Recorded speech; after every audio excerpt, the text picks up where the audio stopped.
So welcome to the Eddie Conversation podcast. You are Michelle Hinsberg. Yep. When I think about Michelle, I think about actor.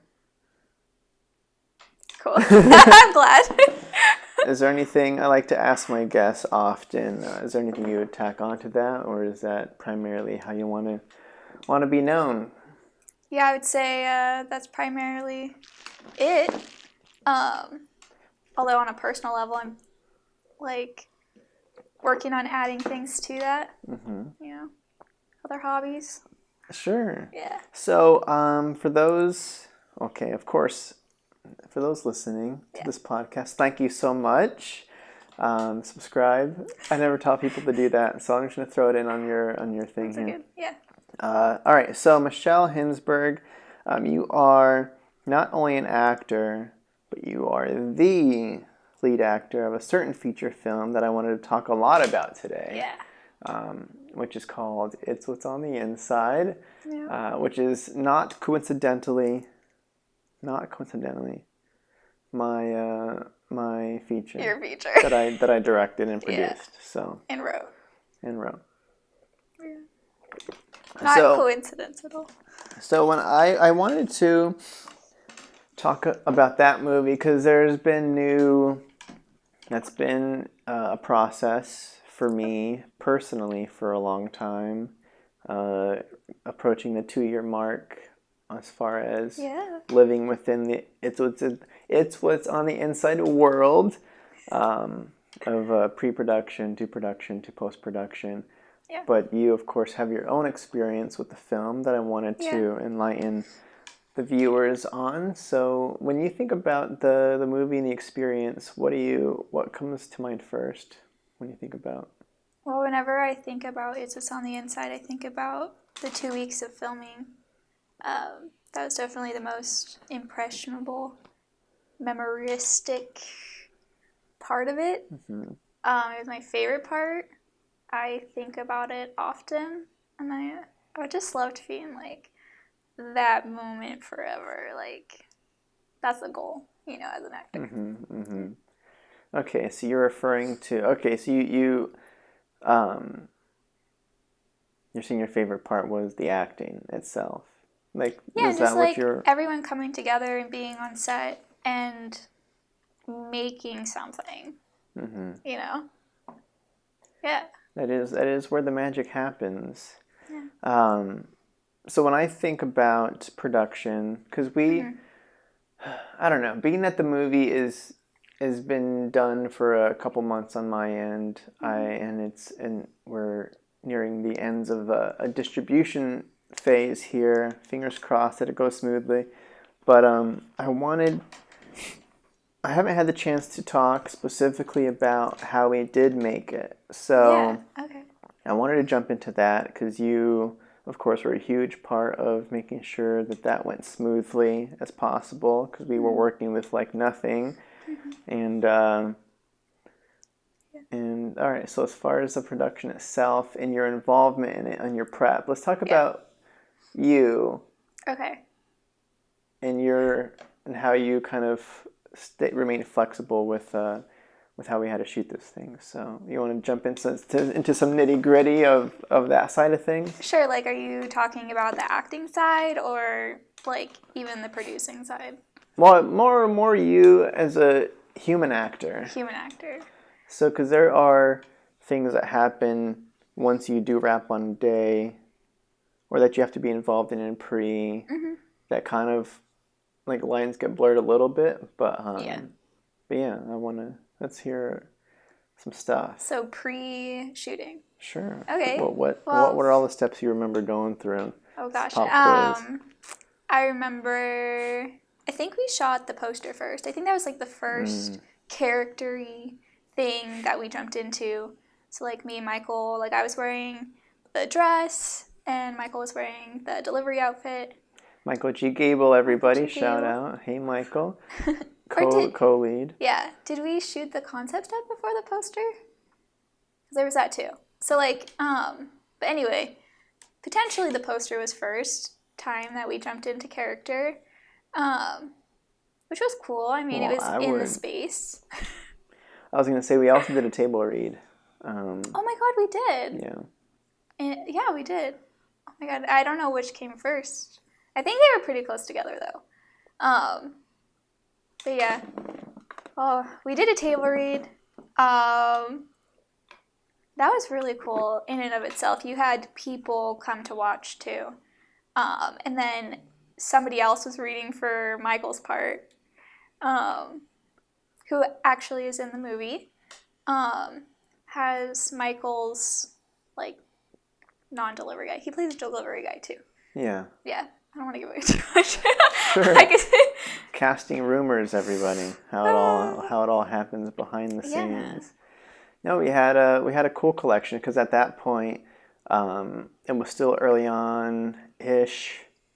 Like the writing was still getting done, and I wanted to make sure that everything was kind of lining out. So anybody that I did have cast for the role, aside from Michael, I think was able to make it. Like there was George, you. That might just be everybody that was already cast. Because Hannah Wu wasn't a part of the project yet. Correct. Yes, we did that. And then one of the actors that did show up to read ended up kind of staying in touch, and I ended up getting him another role, which is cool. But it's a really funny scene, I think. Yeah. It was good. Yeah. Yeah. Okay, so table reads, that was new for me. I don't know what to really take from a table read often. Like I listen to like a writer's podcast, Script Notes, and they often talk about how they get nothing out of a table read. Like it's really for the writer specifically, like not talking as a director or even like a writer-director, like there's not much goes on there, but it can be beneficial, and I don't know. Well, what did you get out of it? All right, fine. For me, I guess the reason I was excited for it the most was kind of how you talk about production is getting everybody in the same room and seeing it kind of come to life in this minimal way prior to the next phase of planning. So just getting to see different character dynamics or how stuff plays or how it sounds or the pacing of a thing. It can kind of help me visualize how I want to shoot the thing, but it was very... It feels like in the moment though, it feels overwhelming and there's too much to kind of pay attention to, and I feel like a party host too. Like in that specific setting, like I've lost that. I found a way to get rid of that on set. Like I try not to feel like I'm hosting a party, making sure everybody's having a good time. But at the table read, being that it was new for me, I felt like a party host. I'm like, sweet, I have some people here that are considering helping me produce this thing, so I want to make sure that they like the story, and then I want to make sure that these actors are like not hating on my writing and like hating the dialogue I'm making them say. Yeah, we did have somebody like for some characters that weren't cast yet. We had like potential people you had in mind for possibly like reaching out to. But like I remember in the table read, it was like feeling the vibes and like the connections that like weren't there for some characters was really interesting. Yeah. But I don't know, I just remember that we had other you do in like pre-production. I don't know. It's a weird thing. Yeah. It's a weird thing. But as far as like when you say the first time doing character stuff, like that was because that was your first time reading in front of other people, the role. Yeah. That was I was pretty nervous to be in a room full of people, like, and I hadn't spent like a ton of time with the script because we did move so quickly, and you were writing and rewriting like so many different things. So I remember thinking, man, like, I hope they don't, like, judge me on this, like, one read. Like, I haven't really been able to go over the script, think of intentions, and all I know is like a basic of, like, who the character is, and just trying my best to play her in that way through the story. Yeah. No, for sure. It is one of those, like, to stay on table reads again for a second. Like, I think about, I've seen clips of table reads. Like, I remember, was it like Jonah Hill and Seth Rogen and those guys, like Superbad, they're those table reads, like those straight up comedy ones, like they're busting out laughing, and it's like a show, and everybody's just loving every moment of it. And then I've heard of other stories where some actors just kind of phone it home, and they don't want, kind of similar to what you're saying, is they're like, I'm not going to give any opportunity during this thing to be better right now than the actual set. Like, I don't want people to I don't want to create an expectation for my performance via this table read, because that's dumb. So I'm just going to, like, monotonely read through my whole thing, show no enthusiasm, and then do my work on set. Like, so. Yeah. I feel like I was, like, hopefully, like, a middle ground of that. I don't know. All right. Do you think I was monotone? Oh, no. Okay. But yeah, no, totally. I feel like I'm like that in rehearsal too, which I'm trying to work on, because I feel like rehearsal is there to, like, give your full performance and make adjustments. But I don't know, like, as an actor, I kind of need that that pressure of, okay, we're filming, like, you have to go full force with something. So when we're doing rehearsal, I feel like I'm not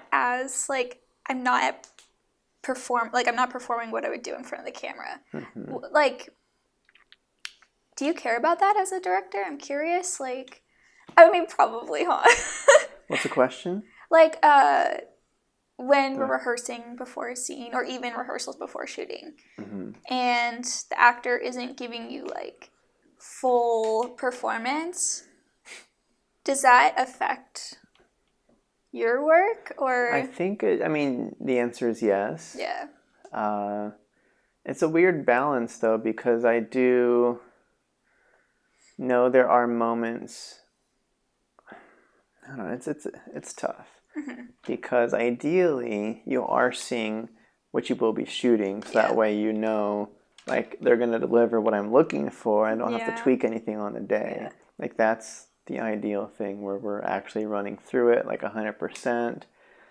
And of course it's different on the day, because you're doing maybe in chunks, or, like, however that plays out. But regardless, having the faith in the actor that they know that they're already giving you what you want, and they just have to replicate it on the day, and they can just enhance it from there. That's a great feeling. Versus being like, all right, they don't have their lines down yet, and I'm not really getting the nuance or the depth that I'm looking for. And it's like, it's hard to really know if they're going to give it, because you haven't seen it yet. So especially if you're working with actors you haven't worked with before, it is hard to nail that down. At the same time, though, I've been on plenty of sets where it's obviously a light blocking rehearsal, and then, like, as a script supervisor on occasion, I'll see a director be like, he'll kind of be tweaking, or she will kind of be tweaking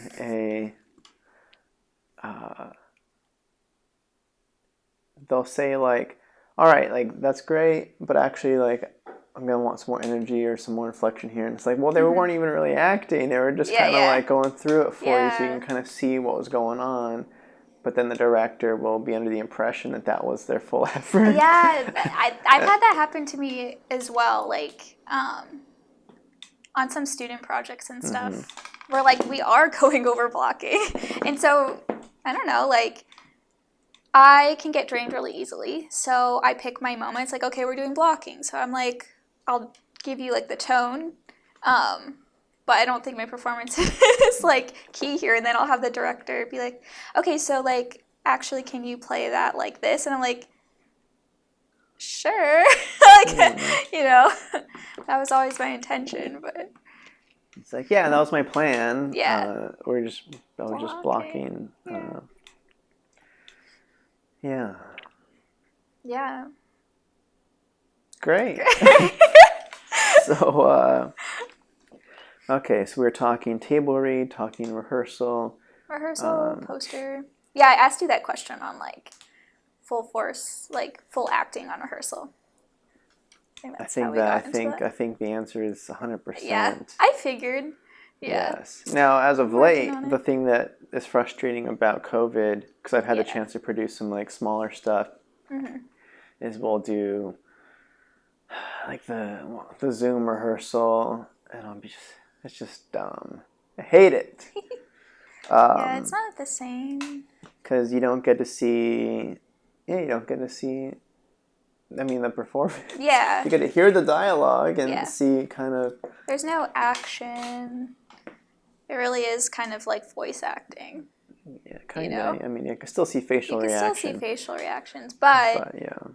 When you're standing and you're walking and you're doing movement, like the performance is going to be different than when you're sitting down and performing the lines. Yeah. Oh, okay. So I'll put you on the spot here. It's a tough question. I know the viewers / listeners are going to want to know. Basic question. Okay. So what was your favorite moment on set, favorite scene to shoot that you can kind of tease potentially? Okay. Without maybe giving too much away, but... Okay, one of my favorite scenes will like totally give away like the ending of the movie.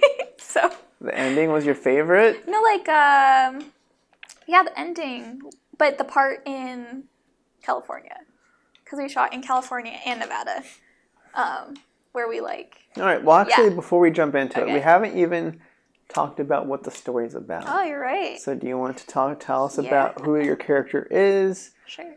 And we should have done that earlier, but please. Yeah. So, in It's What's on the Inside, I play Rachel, who is an agoraphobic life coach.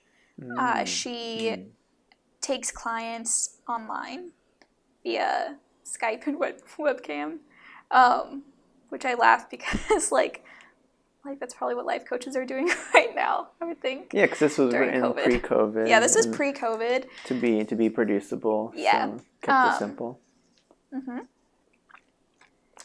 And basically, she just goes on a journey to find herself with the help of her delivery guy and clients and friends.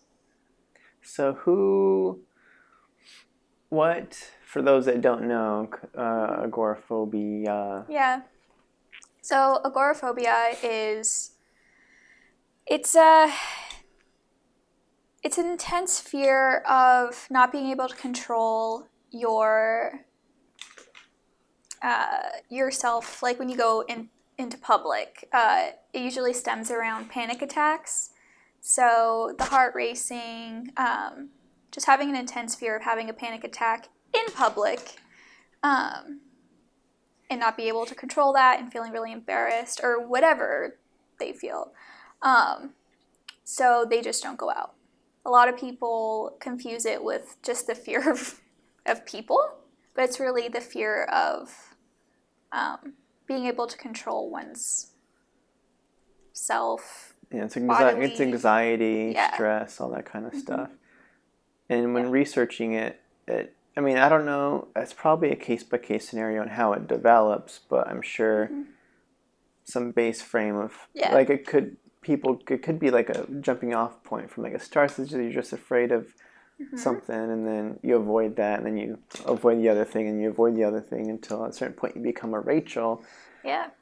And definitely. I kind of feel like I've become a little agoraphobic in 2020. You become what you have, what you play. I know. And we'll get to that. We'll get to that. What came first? Like what? Yeah. Because I feel like I've taken on other characters too, so I don't know. Yeah. Oh no. Okay. So that's Rachel. That's and Rachel. this and you all right. So she is trying to overcome that fear, that stress, and anxiety. Great. Did I ask a follow-up to that, or was that I was going I don't somewhere. know, you were going to go into a question and then you're like, wait, but first. Oh yeah, your favorite moment. Oh yeah, my or favorite. maybe something less spoilery. But. Yeah, my favorite moment.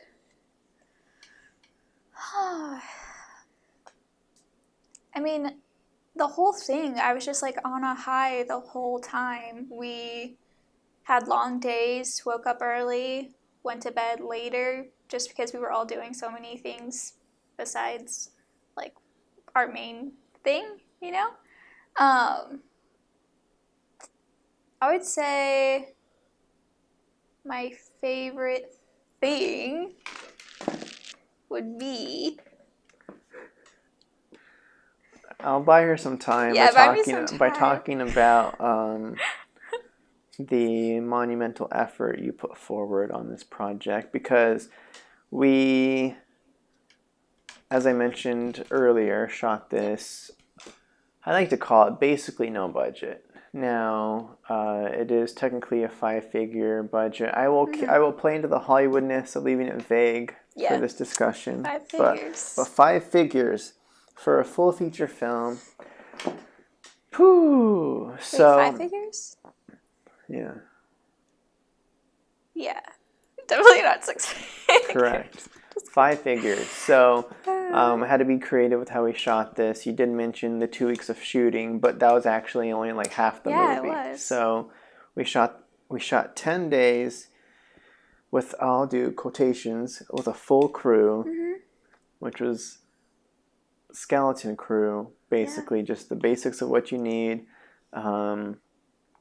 And those were all of the moments with Rachel and all the other characters and all the dialogue, pretty much, because a lot of the movie is Rachel in her apartment trying to live. Yeah. And the benefit of that is we were able to cram 10 days worth of all the pivotal sound stuff and all that kind of, all the stuff that needs a little bit more coordinating. And then after that, this feels like more traditional super indie, where like some indies will shoot just on weekends for a couple years until they have a movie done or stuff like that. Like this was kind of that realm where we had the bulk done, and now it's just getting Michelle in the apartment and the other half of the movie, and that was extra skeleton. So extra. It was literally you and Connor. It was sometimes and me, and then sometimes like a PA. We would often have like 3-person crews finishing that up. So it was crazy, and it got done. But the whole purpose of me saying that is being that the script is primarily you. Each of those 10 days, you're acting in every scene with everybody for 12-hour days, for 5 days, I think 2 days off, and then 5 days, and then had to keep you in character for the next like month and a half or something while we finished the rest up. Yeah. So, and I had a surgery in there too, so it's like for those pickup days. So. Yeah, so congrats, good work. Thank you. On showing up and getting it done. Yeah. But so that being said, what was your favorite part? All right, so my favorite part, besides the end, which, like, I wish I could talk about it, but it would spoil the movie. I really enjoyed acting with all my co-stars. I liked the life coach scenes. The scenes with Maria were really fun to do, because Maria is just so... Maria Russell, she's awesome. Shout out. Yeah. And then, of course, all my Brady scenes. I think one of the most impressionable ones is when we shot under the table. And I had like a pretty big monologue, and I was like kind of concerned about it being just like exposition, but then when I watched it back, I was like, oh my god, this is movie magic. Yeah, I was like I was also proud of myself for. Yeah, I mean, we could talk about that scene a little bit. I don't think it's too spoilery. I don't know. The whole Yeah, I don't think purpose so. is Rachel finds herself She goes out. in a crowd Mm-hmm. in some like chill party, but it's overwhelming for her. So what she does to avoid it, because she can't escape, she hides under the snack table. Yeah. And is later joined by Brady. Yeah. And it's a nice, sweet moment under there. And rumor has it, because it's not out yet, but we did, or I was able to get feedback during the editing phase, and that was always a favorite part. Was of, it? Yeah. Yeah. Yeah, and I remember even Michael. I think even that was our day 6 that we shot that, and that was like that was his first day. That was his first day, and I remember him saying that moment, like he's like, all right, now we're shooting a movie. Yeah. Like it felt like a movie now versus like all the other party stuff that we had shot. Yeah. So it's nice, yeah. So that makes sense. That's a nice go-to. It's a nice visual scene too. Also inspired by real life. No, let's not go there. Okay. Everything's inspired by real life. But this one in particular, yeah. Yeah. We just won't go there. You can Save go that there for if you another want. interview. You can go there. Talk about how you inspired it. Yeah. Okay. When I was in high school, I was at a Halloween party. And I kind of just ran to the beat of my own drum. It wasn't 100% like Rachel's experience. Nothing like anxiety or fear-based, but I was just it's just too many people. And I was at my best friend's house, so I was but there was nowhere to go, so I was I'll just take some Halloween candy and chill under this table. I'm kind of stressed and overwhelmed, but yeah, and then my friend was like, where's Michelle?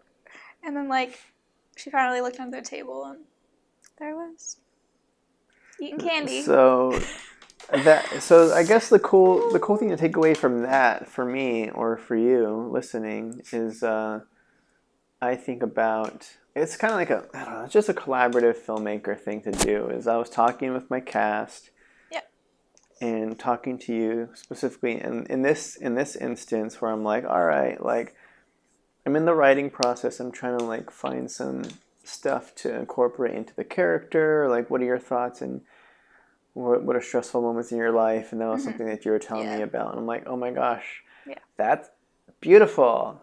Yeah. And visual. And I could see it, and that kind of helps inspire some other stuff too. So I know it's a moment you're proud of. That it turned out so well.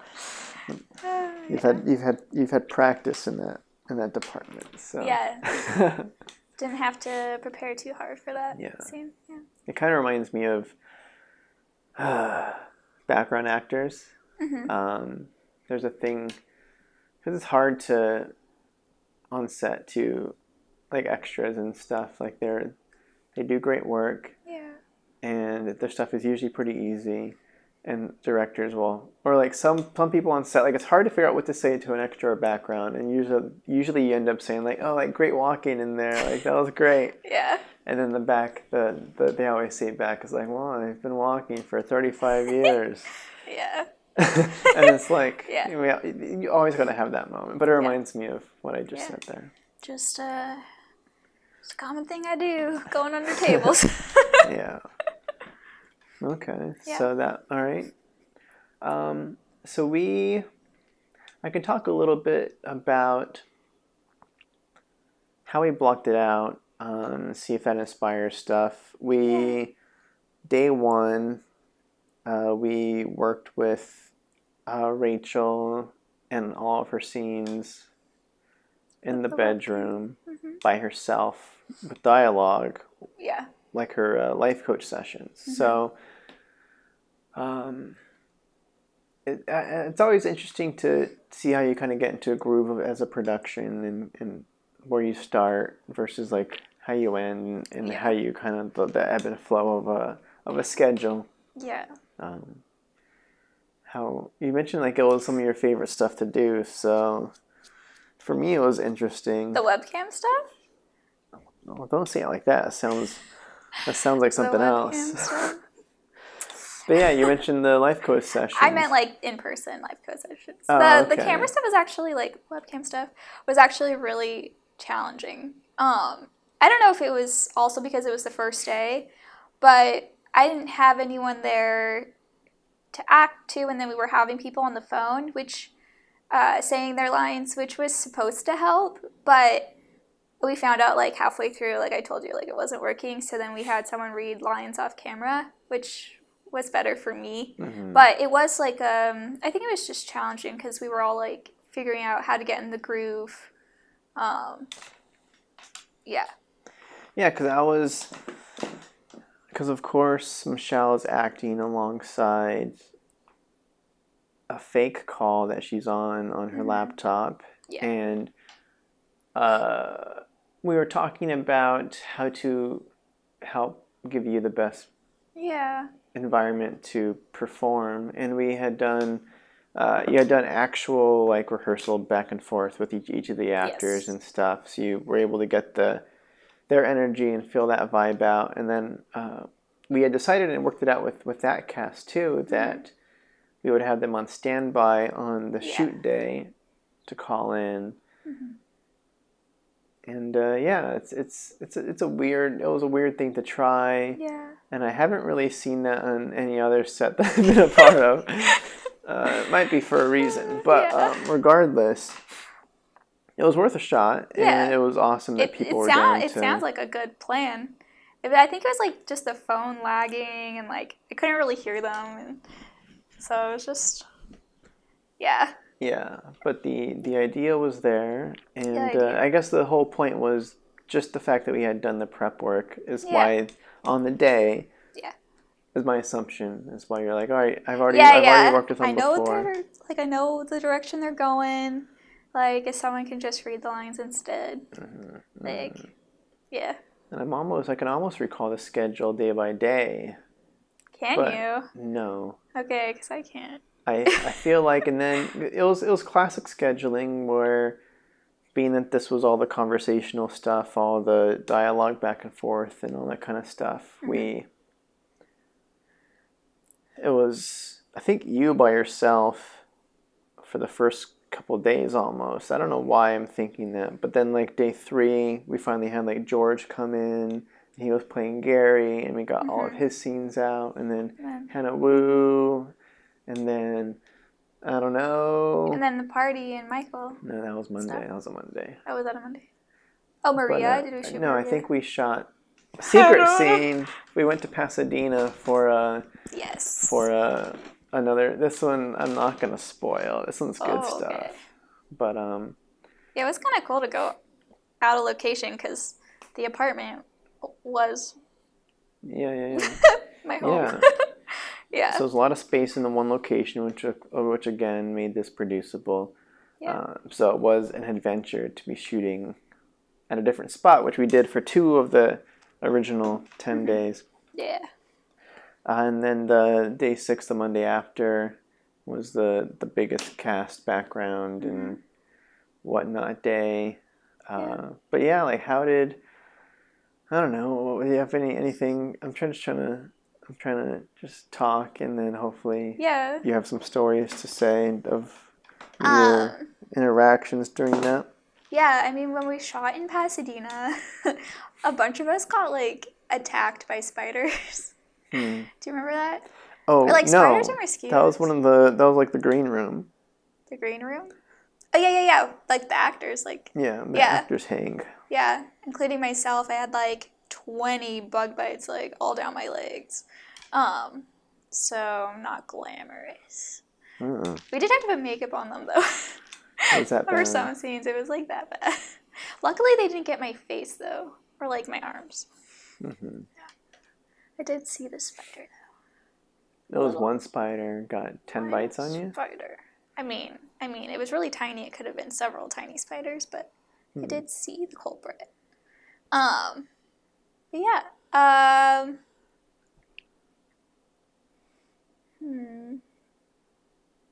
How did you maintain your energy? Like, how did you keep yourself going through all this?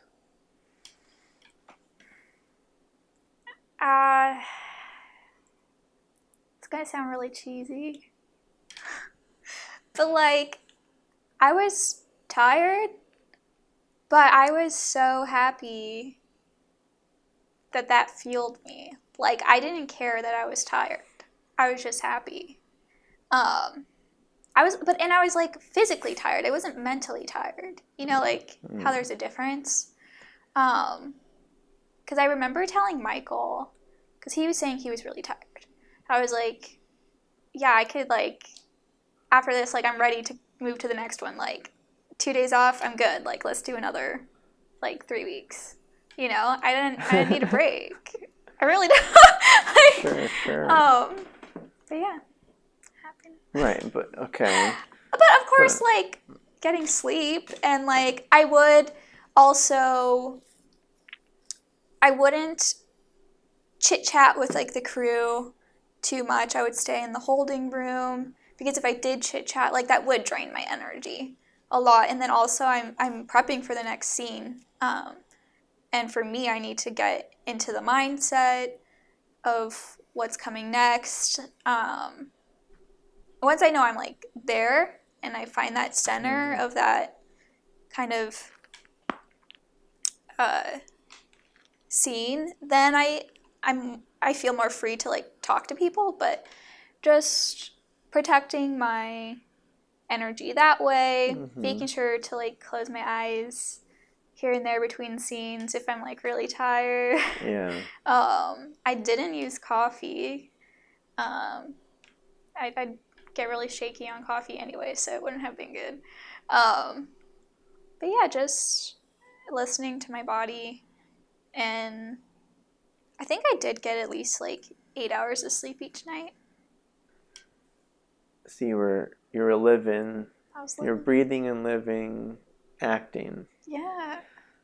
For sure. I remember, yeah, because I guess that's like my perspective too, is because being, again, that we were working with super tiny crew. Yeah. You and I had to kind of manage like costumes, let's say, costumes and hair, and figure out, all right, the scene's up next. What are you wearing? All right, let's look at the photos. All right, this is what you're wearing. We need your hair. All right, let's look at what do we shoot? All right, sweet, get your hair back like this. But other than those interactions, it was kind of like, all right, shoot. All right, cut. All right, she disappeared. Oh, she's hibernating over there. Yeah. And then kind of like just building your energy back up. Yeah. All right, and action. All right. Yeah. I did rely on like you, I think, to tell me like to come back in or whatever, because I would have to go and recharge. Yeah, for sure. But it was dedicated recharging for sure. So and I recall that being the case, because sometimes it's hard to. Yeah. Everybody has to keep going. Yeah. Yeah, and being in every scene, it's not like I, Sure. how you oftentimes as an actor get hours like waiting to do your scene. So it's a weird thing, because one thing that people forget. Yeah. And I know it's different, because acting is taxing in a different way than like directing, or for whatever reason, probably the emotional. But it's because I know, like, for instance, let's say Connor Pollard, our DP, for him it's taxing in a physical way. Yeah. And he, like, I'm just over here doing my stuff and managing and coordinating and trying to and whatnot, and keeping it all together and busy after we wrap and all that kind of stuff too. But you're putting an additional energy on the emotional side, Connor, and that shoulder rig, and his back, and the classic camera operator stuff is like, woo, are you guys another 12 hours? Good work. Yeah. Yeah, for sure. Yeah, I've been on some other sets where, of course, I'm like not the lead, and I used to wonder, I'm like, oh, like they're not really that friendly. Who? Like the lead actor. Oh. And now being a lead myself, I'm like, oh, that's why. Like, they're trying to focus. They're trying to stay they in have it. to focus. They can't expend all their emotional energy. Like, conversing with people and being social is emotionally draining. And I remember on set, I would want to chat with people, but I'm like, I can't.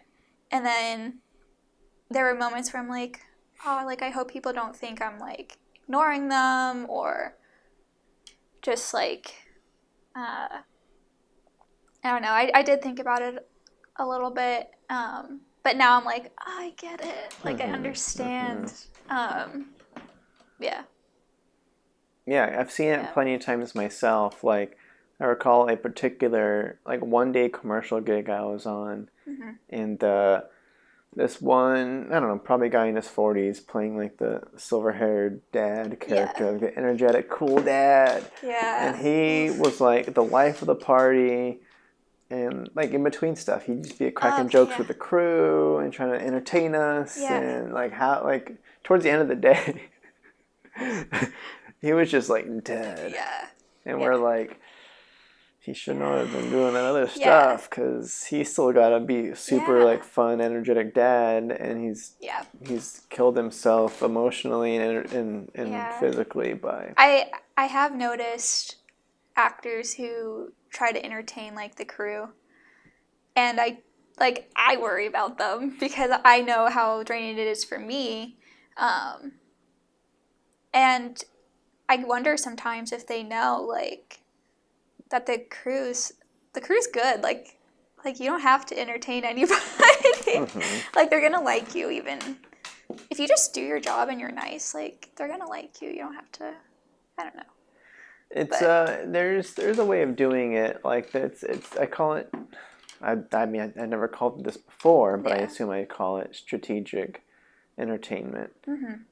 For instance, if you weren't doing every scene every day and you had a 6-hour break, because you had the early call and then you're off because you're not shooting for a couple of scenes, you're like, all right, sweet, now's my chance to actually talk to people because I know I could recover during the other scenes before, or whatever. So I'm assuming that plays a big part, but I mean, like, sometimes even, like, just remembering, like, I would have lunch alone, like, everyone would be outside and I'd be inside. You punk. Which I know you didn't like, but I'm like, I need to sleep. And, like, I need to, like, look over my lines for this next scene. Yeah. I recall that because, like, from my perspective, you know, I don't like taking moments for granted. And I'm like, this is my first feature film. This is your first feature as a lead.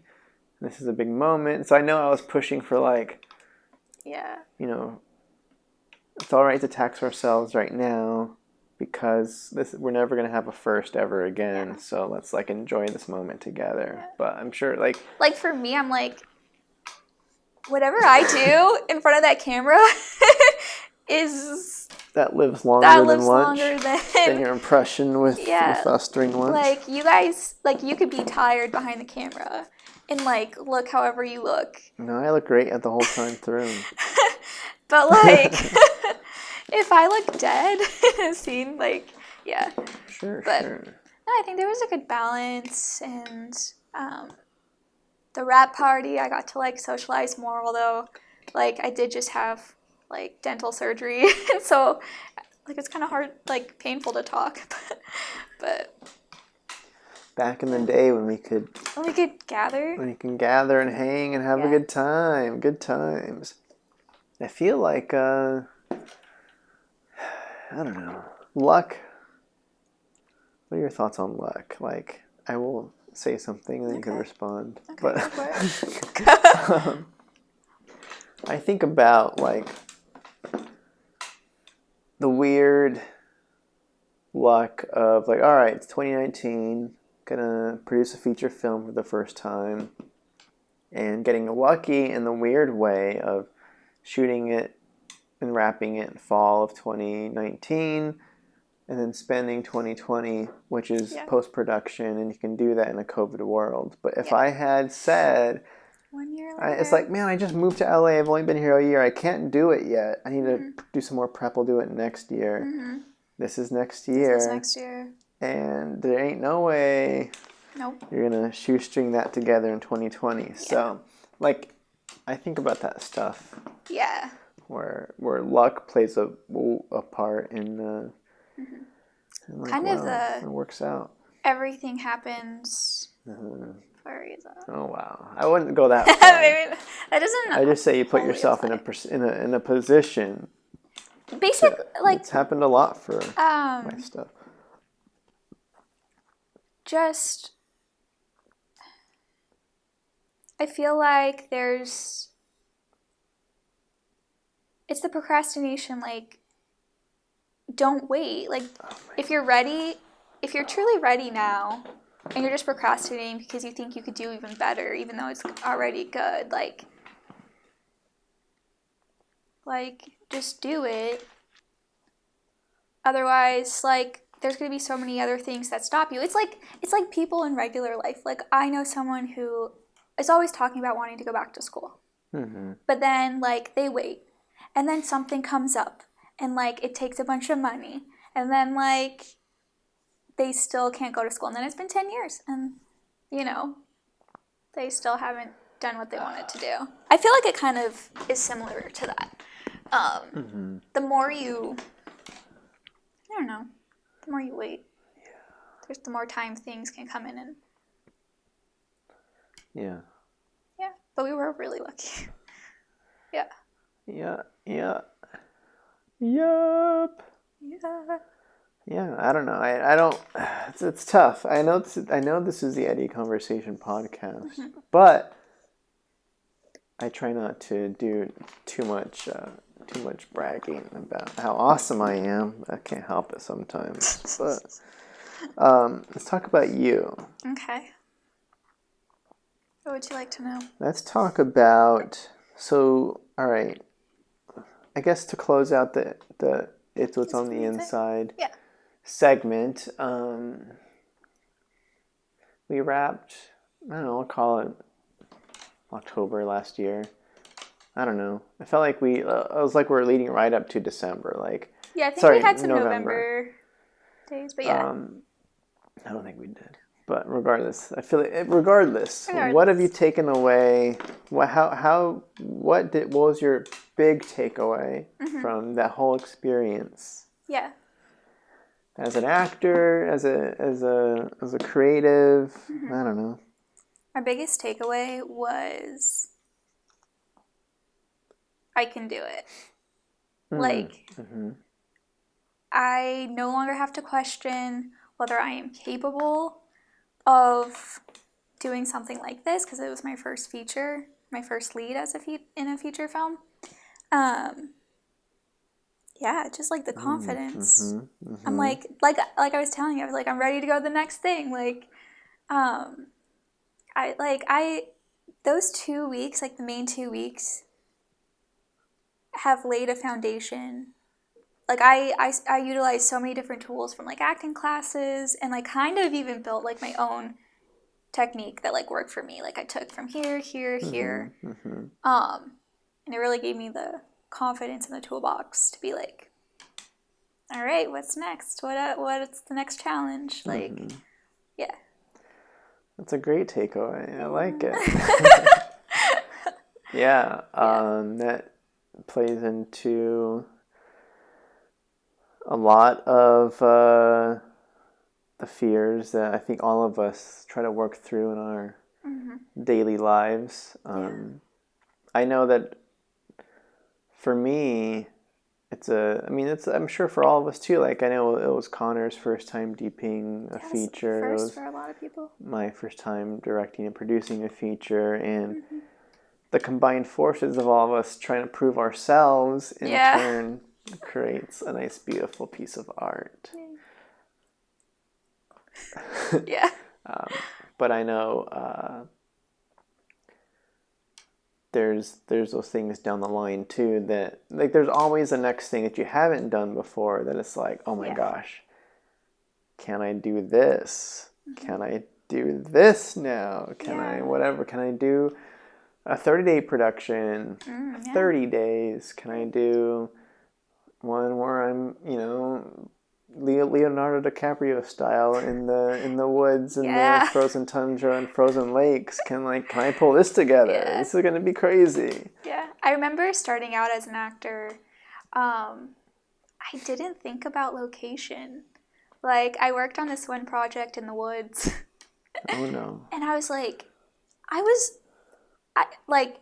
would blow my nose and I'd have like TMI, but like I'd have dirt coming out of my, and it was freezing, and I was like, oh, well, I really got to be careful what I choose, just consider more location, what I'll be wearing, like, if it's in the cold, am I covered, or am I, well, because there's those classic summer scenes on the beach that you're shooting, that it's like, all right, get the girls in the bikinis, and you're up at Tahoe, and it's like freezing cold. Yeah.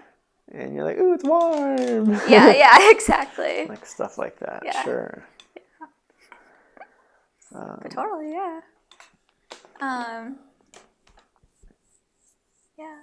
I learned a lot about myself as an actor doing the movie. Like, even when we did concept footage, that one in the bathroom, where you're like, did you ask me to cry, or did I just start crying? This was an emotional scene we wanted to utilize, I believe, in the Kickstarter video. We wanted some concept footage to demonstrate the tone of the piece, and we chose a moment where you have to kind of like have a breakdown of some kind. I'm contemplating in the bathroom, whether or not to take my own life. Right, well, it's kind of deep. Yeah, I'm just gonna vaguely hint at it, but sure. So it was. I don't edit this podcast. Everybody knows that. But regardless, I'm just setting I'm giving some context for the people. Yeah. All right, so. Okay. Yeah, what about that moment? I just started crying, on cue. No, I can't cry on cue, but I was like, oh my god, I'm making a breakthrough here. I can cry really well on camera. This came really easily. And I was I remember thinking, all right, am I going to be able to do it for the actual movie? Because we'd have to film that same scene again, plus others. And each time, it was just a trust thing for myself. I was I literally can't prepare anything, but when action comes and I start going, and then it just happens. And I was cool. That is cool. I feel I have a little I know from our perspective, I remember because that was I remember the one in particular was in the later half of the production when it was just the 3-person crew, and we're just giving you your moment to kind of prep for that. And Connor as a DP and it came up, I can tell DPs love the pressure of we have to get this moment now, because we don't know if she's crying, we gotta get it, and it's gotta look beautiful. And I love the pressure. That happens too. On this last one I just shot, Max Goldberg was my DP, and we're doing sunset, and it was we're running out of light. Yeah, we gotta get this moment here. And we have maybe 3 takes at it, and he's just vroom, just locked in. Yeah. And then I was all right, she's out of the bedroom, roll it over, we'll tell a slate. All right, so and he's just getting that shot. Yeah. So we've all got to kind of sync up in a way to get that moment. But it's cool that you had your breakthrough on that. Gave me even more confidence. I'm I got you. Drama. I got you. Crying easy. Yeah, not on cue. Shucks, but crying. I was a script soup on a short film post-COVID or during COVID, where the lead had to I felt like crying almost every scene. Yeah. And she's just chugging water all day. Yeah. Oh my gosh. Because it's something you don't think about is Yeah. that water, You need you to be gotta hydrated. replenish it. Yeah. Yeah. Yeah. So I guess, I don't know. I did mention closing out of It's What's on the Inside, but I did want to, you did kind of hint at it before, but you are credited as a co-producer on it as well, because you have contributed a lot on the non-actor side. I don't know if you wanted to talk about that at all. Yeah, say a few words about what it's like on that end, or Yeah, I mean, I guess what I'll say is because it was so small, and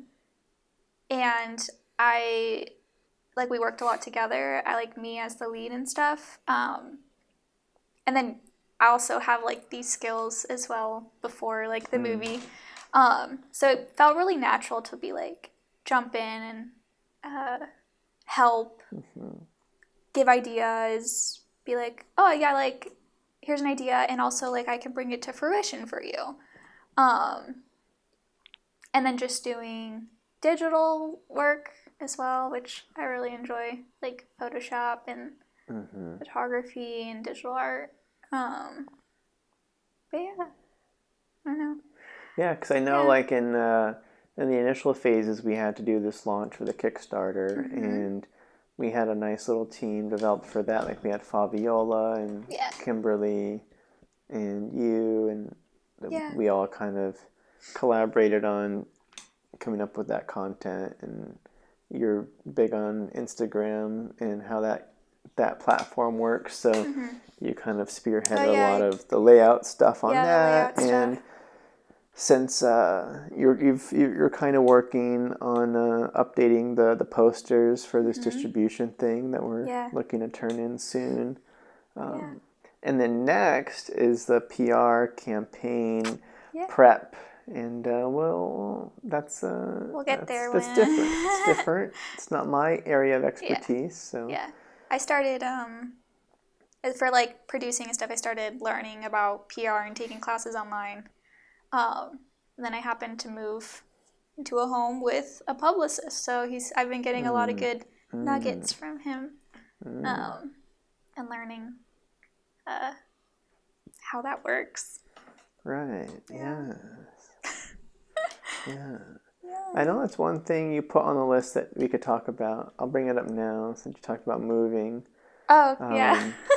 It's you're kind of living the new girl life in a way, I'll call it, where I've never thought of it that way, but yeah. Because in New Girl, Zooey Deschanel's character moves into an apartment with three guys. Michelle moved into a house in part of Los Angeles. Yeah, you don't need to. And how many? Yeah, I have 5 guy roommates. 5 dudes. 5 dudes. Cool. Yeah. I'm very proud to be living in a house of 5 dudes. Because I feel like I get along with guys, just living with them seemingly more easy than girl roommates. What's wrong with women? What's wrong with a woman roommate? Do you really want to know? Yeah. Not to generalize too much. Not to generalize too much. This has just been my experience. I've actually had really good female roommates, but just I think I don't know if I'm more blunt than most females. I don't know, but just there's a lot of tiptoeing with girls and emotions, and then also when I'm home, I like to have it's my space to recharge and do my thing, and mostly I'm in my room alone. But when you have female roommates, I feel like, at least again, just has been my experience, is everyone wants to be friends and go out and do stuff 24/7. I'm no, this is my alone place. I want to be alone. So do my own thing and be home and chill. You're not looking for friends.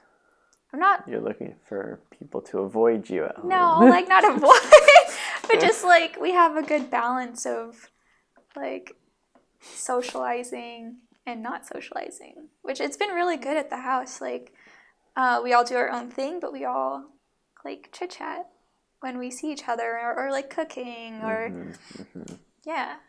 Is there not the issue? Because I know there's a lot of people thinking right now, like, but Michelle, women are so much cleaner than dudes. I prefer to live with women because dudes just trash the place. It's just a bachelor pad everywhere, and they don't clean their spaces, and the bathroom's disgusting. What about all that? What would you say to those people? Find some clean guys. Like, my guys are really clean. Okay. Like, when I interviewed with them, like, or met them, that was one of my things, like, how clean are you guys? And, like, they're like, we're really clean, like, and I saw the place and it was really clean. But they were like, yeah, sometimes, like this roommate will be in the kitchen, like, scrubbing the floors, and I'm like, but, like, yeah, and I'm like, okay, cool. And then it's happened to be true. Like, I've lived there for almost 5 months now, and like, it's for 6 people in a house, it's clean, especially the bathrooms. The kitchen can get overwhelmed because there's 6 people, but for the most part, it's a clean crowdedness. Okay. Yeah. Nice. Yeah. So you don't have that issue. It's great. Don't. Honestly, like, see, men can be clean. Men I told can you. be clean. I really think it's like, rather than just like living in a house with guys, I think it's be more like really talk to the person that you're going to move in with. Ask them the hard questions of, like, good point. You know, like, how is your cleanliness? What's your bedtime schedule? Like, I don't know, not to talk about, like, roommates so much, but, like, where I live, everyone has their own lease and you rent a bedroom, and so we have to interview everyone who, like, wants to move into a bedroom in the house. And so I've gotten, like, I mean, we've interviewed, like, probably 10 people before our last roommate moved in, and I just, like, have the questions down, you know? You figure out what's fill us in on what those questions are for those that are that could use those in the, because that's a big part of our life is I mean, it's like roommate especially life in Los Angeles living, I'm sure, like, you're more likely to live with people you don't know in a city like this than, like, smaller town where you're more connected with. Some of the questions are, like, what's your bedtime schedule? What's, like, your cooking habits? One of mine's, like, do you drink and do drugs? You know? How often do you have friends over? Like, do you work? Do you work from home?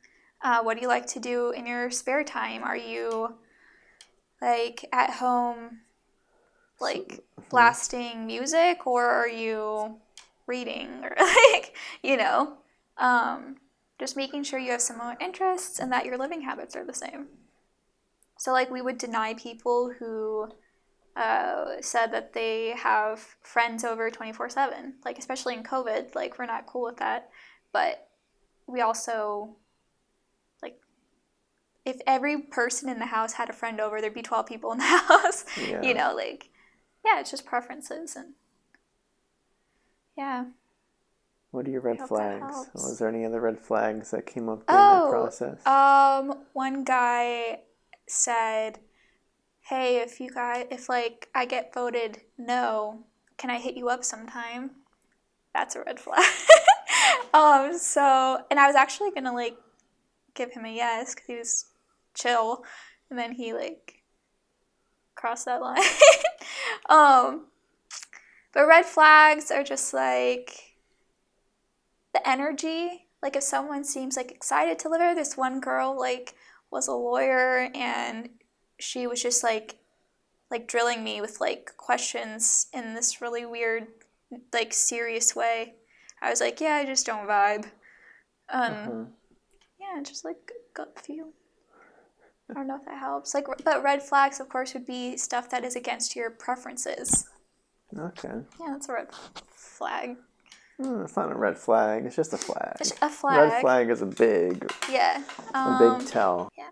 Because you have to be able to sniff out the liars too. Is the other. Yeah, and you can tell. Part. At least I could feel like I could tell. Sure.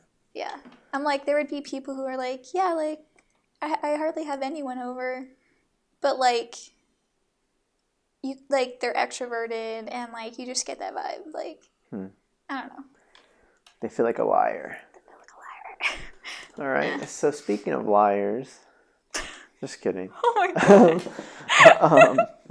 The other, I guess, to transition to that, I couldn't figure out a good transition, so I lied about speaking having of liars.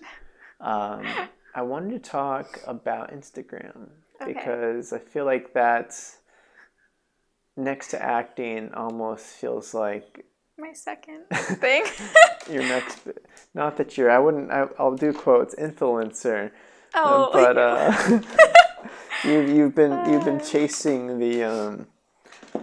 I've been chasing an image, I guess you could say, especially for the movie. Did you have more to your question? Okay, yeah. I mean, so I guess it was because you mentioned it because of the feature. Yeah. There was this idea that I know you even talked to me about me working on myself, for which I have. Yeah. Yeah. I don't know how much. All right, it's just the increasing your social media presence. So that way, when the feature's done, you have people to kind of share it with and get the word out that way. So yeah. I don't know how much you want to talk about your humble beginnings to where you are now. Oh gosh. Okay, stop. So to hype you up there. Yeah, so when overhype. You were talking about making the movie and I was picked as the lead, I think I had like 300 followers. And then the person We're talking about Instagram. And Michael was in talks. He didn't know yet, but you were thinking of casting him as my co-star, and at the time, like Michael had 10K followers, and of course there's the thought of like, oh, okay, like that could always help. And then I'm like, well, I want to help. You're getting jealous. Classic actor, getting jealous. But also I'm like, when this thing comes out, like I want to, I guess, okay. Sure. Roll it back. I really wanted to build like a community of people who were excited about the movie. Excited about you being excited in the movie. About me being in the movie. And like it's taken like 2 years, but I went from like 300 to like over 10K now. And like a lot of people are interested in the movie.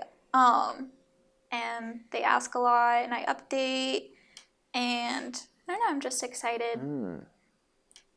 It's the least it's something I can control. So I'm like, why not? Why not? So I don't know if that answers your question. Also, I feel like it's also benefited me in the creative sense. Like I have people to bounce ideas off of. And I guess just segue into... So I guess before we jump into the segue, I know there's a lot of people that are listening that are like, oh my gosh, but Michelle, how did you do that? Did you buy them? Yeah, but I've been trying to grow mine. Yeah. Or I don't know. I don't even know. Yeah. I don't really talk to many people about growing Instagram. It doesn't feel like that as big of a thing now for whatever reason as it was when you started. But I'm sure people still want bigger numbers. But I don't. But regardless, how did you go about it, or what's your? Yeah. Let's see. So I started 2 years ago, and I had heard of ways to get followers, like buying them. Bots, which are fake accounts, that just increase your number. But I was like, I kind of want real people, and then you could also pay people, like companies, to automate to grow your account, which I also didn't want to do because I knew people who had paid, and the people that they'd find for their accounts were not engaging with their stuff. Mm-hmm. So then I was like, well, I don't even remember why I thought about doing it myself. But I was like, let me do what automation could do, but let me do it myself so I know who I'm targeting and who I'm reaching out to. And so basically I call it like knocking on doors. Like I'm virtually knocking on people's doors to make them aware that like I exist, and then leaving it in their hands to choose what they want to do. Mm-hmm.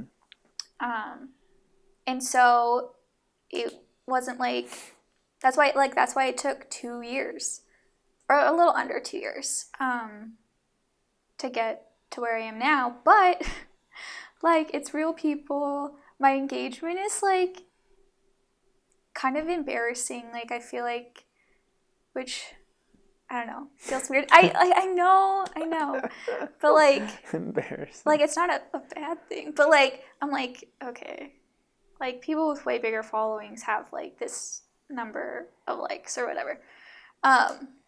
Okay, Yeah. you're being very vague. So let me explain for people what you're actually saying. So all right, just to reiterate back to you what I'm getting from it. Yeah. So ideally, that's just with Instagram, let's say specifically, or I guess with anything, there's really, if you have a big number attached to your name, there is this kind of there's kind of this status thing where it's like, oh, wait a second, you have this many? That's cool. But then if you dig deeper into a lot of people, you're like, oh, but this person has, let's say, 100,000 followers. Oh, Like they must be famous. likes. And then they have 80, Yeah. 80 likes on their photos. If you look a bit further, you're like, oh, well, it's not a real number because they don't have the engagement of the people that are following them. Yeah. So they must be fake followers. Yeah. So the ideal combo is you have a big number attached to your name, and a high percentage of those people are interacting with your posts and your stories and watching your reels and doing all that stuff. So if you want to line out for us what, let's say, like the average engagement is, and what high engagement and low engagement, and if you and then what your number is, so you can brag, we can listen to you and your advice. Honestly, I'm always like, in the beginning, like I would tell you, I'm like, it, like I don't know why it's so high. Sure, whatever. That's fine. That's nice and humble. But yeah, like so regular engagement, say, we'll take 10K for example, because it's an easy number to do math with. Standard is like 6%. If you have 6% engagement, like you have good engagement. So if you have 600 10K, likes. 600 likes per post. Yeah, super low engagement would be like 1%, which would be the 100 likes for having 10K. Really high engagement is like 20%, which is what I have. I will say that continuing to like interact with people via my Instagram definitely keeps like new people that follow me like more engaged, rather than if I just probably let it sit at where it is. Like engagement's gonna drop. Like I'm not interacting with any like people who are currently on Instagram. Like people are gonna like fade off Instagram. Like it's just natural that way. I don't know. Does that answer your question? I'm like, you mentioned 6% versus 6%. 1% versus 20%, and average to low to high. Yeah, that answers the question. I guess the question would be, all right, so since you are in the higher range, congrats, by the way, what would you define as those interactions you feel are making the difference? Like, what exactly are you doing, or have you been doing, or been consistent with? I guess is like the main question. I guess like the first thing that comes to mind is like, first I want to say like, it's kind of like, because I've been doing it for like almost 2 years now, there's people that I connected with in the beginning of this, like growing my Instagram account, who I still stay in touch with, and we DM, and some of them are even actors themselves, and they'll share their projects with me and I share my projects with them. And then I often get people messaging me if I like post about Is What's on the Inside. They'll be like, oh, like when's it coming out, like where can I watch it, if they don't realize that it's not out yet. Yeah, and just keeping tabs on those people, especially making sure I keep them in mind to reach out when it is posted or if there's updates, and just like building fans, like even if it's like 10 people who I didn't previously know before, that's 10 plus more, and then they might know somebody who then knows So what somebody. are you doing exactly? You're messaging, like you're people will you're contact messaging me. back? Yeah, so like if someone DMs me, then I'll read it, and if it's about the film or acting, I'll definitely So you don't message respond. everybody that messages you? Not everyone who messages me, because sometimes it's not like acting or film related, and yeah, it'd be a lot of work to just be conversing with what I'm people. trying to ask is what are you doing? Like Yeah. you mentioned people in the beginning that you're still in touch with because you've kept that relationship going, but you're not really keeping those relationships going, and then also just like posting about it and keeping people updated. So the people that follow me now can know when it comes out. Sure. Yeah. Okay. I was gonna say, I think one thing you do that you haven't said, I don't know if you still do it, but I know you're doing it for a while, is like when you do post a new standard post, you respond to every comment. Oh, yeah. Like, I don't know if you still do, like, because a lot of people on Instagram just comment emojis or something. It's easy to respond to that because you just put more emojis. But, like, I don't know if you curate personal responses or how much of that work you do. I mean, it's dependent on what they comment. If they comment emojis, I'll just emoji them back. Right. But yeah, just the extension of engaging with people that are following you builds that relationship, even if the question or comment isn't film related. It builds, again, like that relationship for future posts, and just building that, again, the community. I honestly have no clue where it will go or how it'll affect, but like it's something I can control, and something I wanted to do, and I set my mind to it, and for some reason I just like really stuck with it. Yeah, so we'll see what happens. I don't know how much it'll affect, but like if there's anything that I can do to push the movie, like more than I could have by not doing this, then yeah, you had a goal in mind, and you worked toward it for sure. Yeah. How do you feel about social media and its impact on our addictions to dopamine influx and depression? And I'm doing the wave symbol with the ups and the downs. Yeah. Recently, I took a break from working on my Instagram.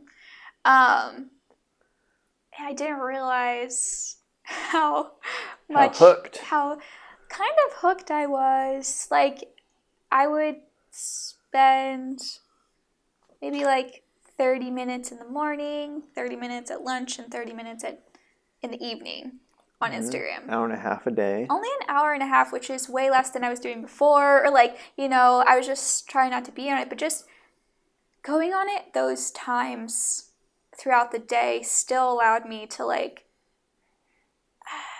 just know too much about everybody. Like it makes you think about, it makes you compare about your own life, and like it's a highlight reel for everybody. And so yeah, like the past 2 weeks, I haven't really been on at all. I've even forgotten that I've had like friends DM me through Instagram instead of text me, and I'm like, oh, like, because I don't get my notifications, like I don't push them, so I'll open the app at the end of the day and be like, oh, whoops, like,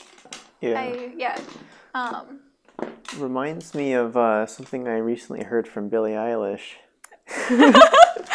Because you were saying that you kind of forgot. You almost forget that you're on Instagram or something. Yeah. Or... Did she? I think I saw this interview. She forgot she was famous. Yeah, she did the one of her classic yearly recap on herself. She was talking. Oh, did you watch that? I watched some of it. I scrubbed through it. Yeah, I watched that too. So anyway, what she said was, because of COVID, as many of us in the creative realm that our lifestyle has been stripped from us because there's no social gatherings, there's no like film production was shut down, music concerts are dead. She was talking about how, like, I forgot how deep into COVID it was, but she was like at this animal shelter hanging out with a dog, trying to get a dog and stuff, and she's just like, just going about her life, and straight up just had her hair all out, and then she got noticed. And then people were just staring, and it's like, she's like, what are you talking about? Yeah. It's like, oh wait, I'm famous. I'm Billie Eilish. Yeah. So when you said that, that's what came to mind, and I'm like, that's funny. Ow! I just pulled my nails. Are you a Billie Eilish fan? I like her music a lot, but I don't like actively listen to her music. But I'm like a fan, but not like a fan, not like a Taylor Swift fan. I don't like Billie Eilish's music. You don't? But I like Billie Eilish. She's cool. You know who's cooler? Or as cool? Taylor Swift? No. I was going to say her mom. Billie Eilish's mom. Don't you dare talk about That's all her I'll mom. say. Her mom's really cool. You guys should follow her mom on Instagram. She has like lives, and she like has this organization where she feeds like people. Struggling artists. Yeah, she's like the nicest, like giving. I'm like, Billie Eilish's mom is the coolest. Like, she's just so sweet. Like. I don't know. You know what they say? Just follow her on Instagram. I forgot what movie. I think it was Parasite. You watched Parasite? Yeah. There's a quote in that movie where the whole family, this is in Korea, I believe, the whole family ends up working for the rich family. Like, one's the cleaning person, one's the tutor, one like the driver. And I think at one point they're talking about how nice the family is. And it's like the comment, I forget what the quote is, but the whole point was rich people, of course, are nice because they don't have anything like, they have no reason, there's really no other reason in life to feel any other way, so they just be nice to everybody. Billie She's Eilish's rich. Mom is rich? She's rich. Billie Eilish is rich. I don't know if her mom's rich. I don't know. There's too much money. No, I did think about that, of course, like. Not that it's wrong to be nice when you're rich. But she also has really good things to say. Just go to her Instagram, okay? Watch some of the videos. Okay. Since we're on still the topic of Instagram a little bit, I did want to talk about something you hinted at before, which was utilizing your following to kind of like and engage with them. So you recently undertook a project through kind of utilizing that network. So do you want to pitch it? Sure. And let us know how it's gone or how it went or that whole thing? So I wanted to involve the people that follow me in creating something together because I'm creating a lot of stuff myself that I put out. But I was like, I wonder what would happen if, like, I did ask questions. Yeah. Anyway. Sure. So you wanted to create something. So I wanted to create something. My idea was a short film.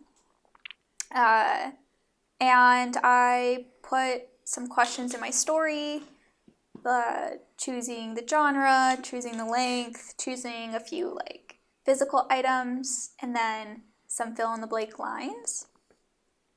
And yeah, I got over 600 people submitting answers. I was like, cool. Nice.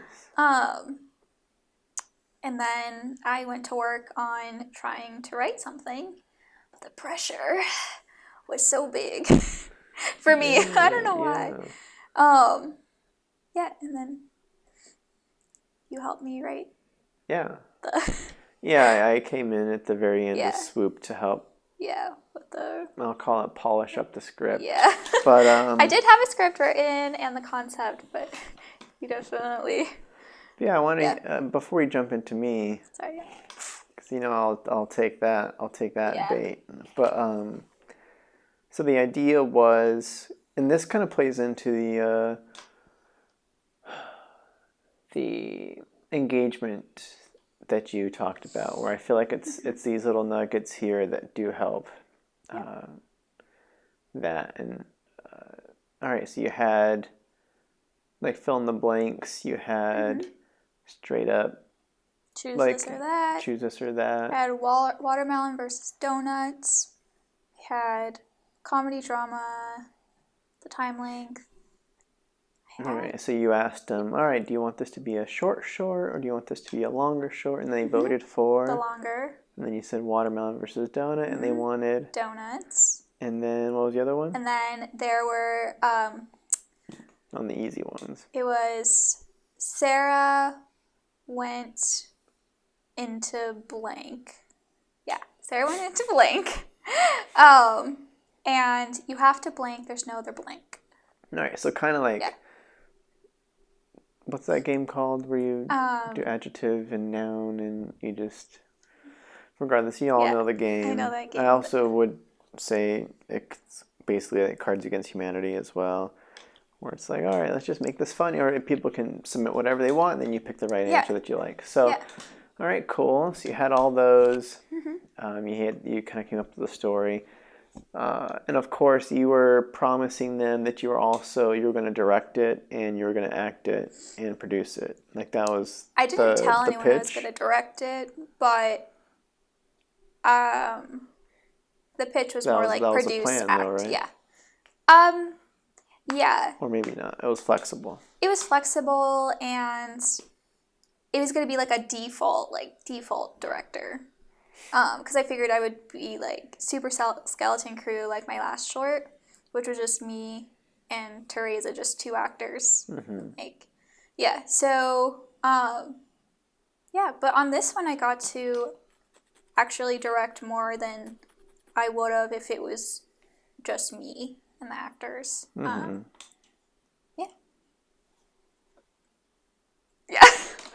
All right. So... Yeah, I don't know if I had anything to really say or if you had any questions for me involving the writing. But yeah, I came in and helped just because I knew you were coming up to your deadline and you were kind of hitting me up about some struggles of... Yeah, I was asking you a lot of questions finishing the script. Yeah. Can you talk about the pressure that pressure you're talking about? What was there? Yeah. Who was to blame? Who was to blame? It was just like pressure that I put on myself. I put these constraints to guide the story, which I thought would actually help me.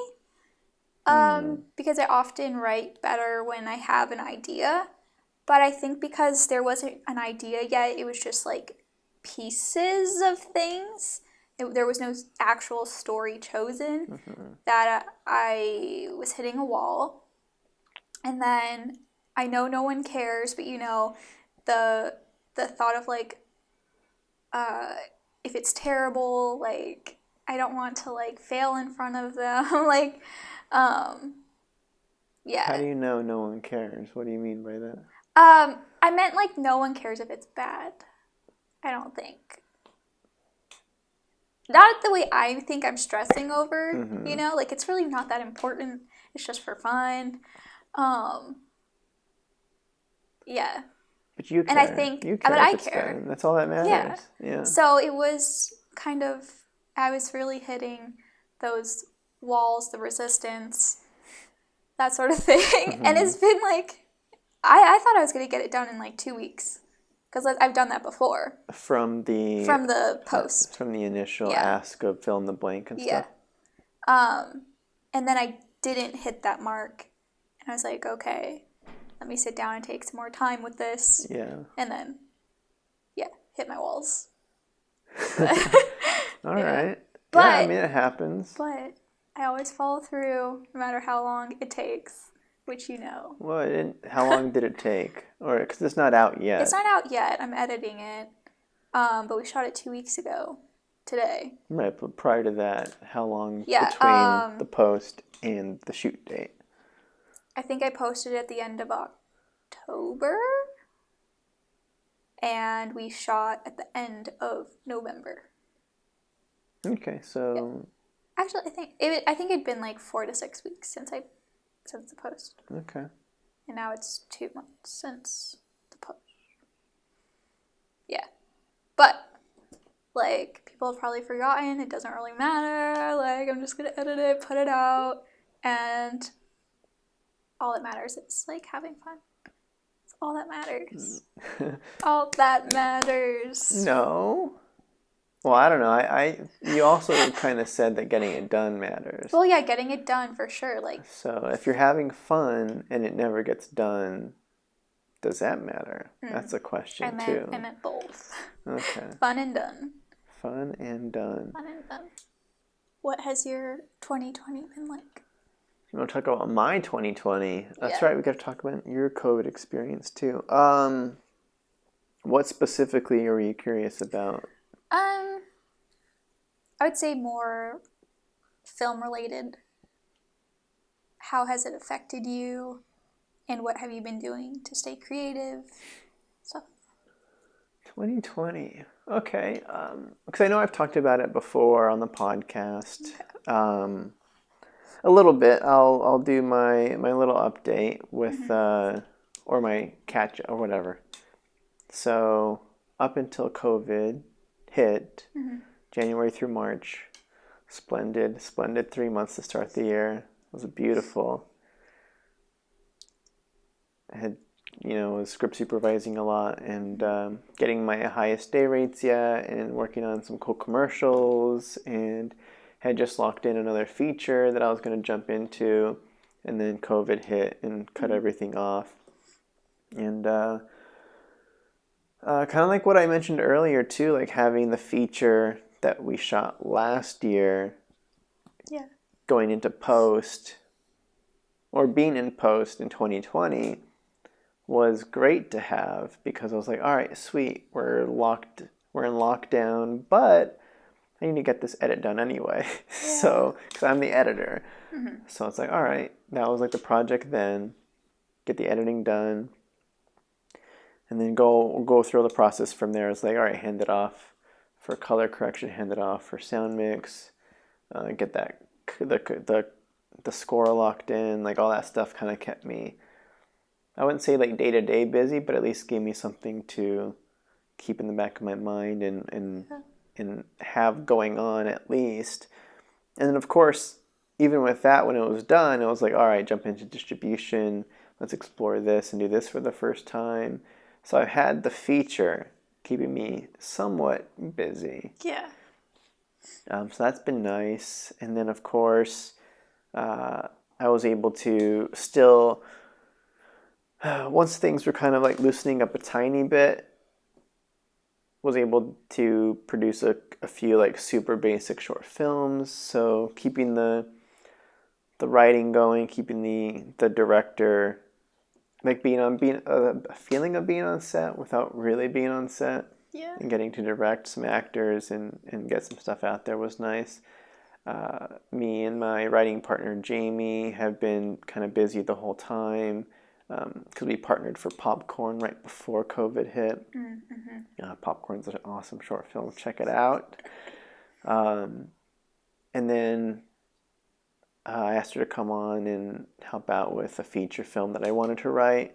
So we wrote a feature, and then we just got done getting our initial draft done on a pilot episode for a series we're adding to our portfolio or whatever. So that's been cool. So lots of writing, getting some shorts done, getting the feature. Through those processes, those have been my bigger picture kind of like staying creatively busy. Yeah. But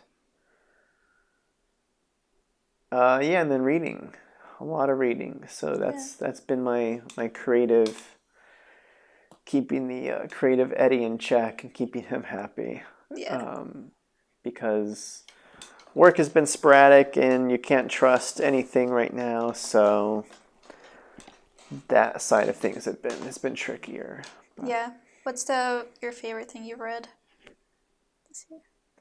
Ooh, good. Or favorite book? No, somebody asked me this recently as well, and I defaulted to the book that you actually recommended, funnily Really? enough. Yeah, because you recommended The Glass Castle, which is a memoir, and was later developed into a feature, which came out in 2018 or something with Brie Larson and some other cool people. That recent? Feels like a long time ago. But yeah, it probably would. So Glass Castle, I did not know anything about it going in. And when I was talking about it recently, I was like, it's just such a...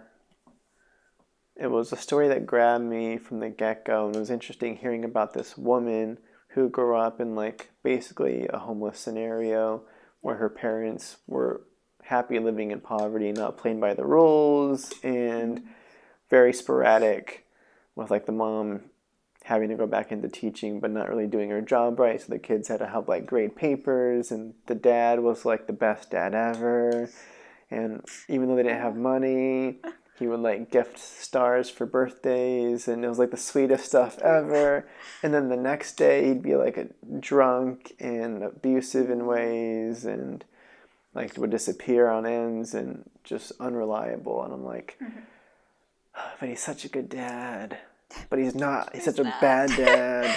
Yeah. So just seeing this woman come from that kind of household and then seeing to where she was able to climb out of it and work her way out of it, even though the odds were stacked against her for sure. Yeah. So that was definitely a great read, and I appreciated that one. But yeah, that one stuck with me for sure. It definitely hit me in ways. I haven't watched the movie yet. Oh, you haven't? No, because it's not anywhere on streaming for free. So I haven't paid for it. Yeah. Oh, well, I'm glad it made a good impression. I really like that book too, which is why I recommended it. Because I know you were reading fiction. I think that was maybe one of the first nonfiction that you read. I don't know. Because the cool thing about the memoirs are that they can kind of... There's a variation to where, depending on the expertise of the writer, they can kind of make it as readable. Like, it's, even though it's based on reality and their experiences, it could be very narratively written. That's not yeah. I get what you're saying. Versus just like a documentation of things that happen. It's like it has like rising action and you feel like you're reading a story. Yeah. Yeah. So she did a great job. Yeah. But that's that. Still been keeping up my 30 minutes of reading a day. Nice. And pumping out the books. Nice. But have you had any reading experiences, or is that anything are you reading? I can't concentrate long enough to actually read a book, but I've been listening to books, so right. audiobooks. But nothing like nonfiction or... Well, I was listening to Daisy Jones and the Six, which I thought was a memoir, and then I learned that it wasn't, and I just like... Daisy Jones and the Six, written by Taylor Jenkins Reid. Yeah, and I was like, some of it didn't seem real to me when I thought it was real. And I was like, okay, but it's real. Like, I'll let it slide because it's real life. But then I learned it wasn't real life. And I was like, yeah, I can't get past this. That's kind of funny. So that was like I was listening You finished to it, though. I did not. Oh, really? I couldn't do it. Yeah, because when Daisy Jones and the Six, I recommended to you because that was the first new book.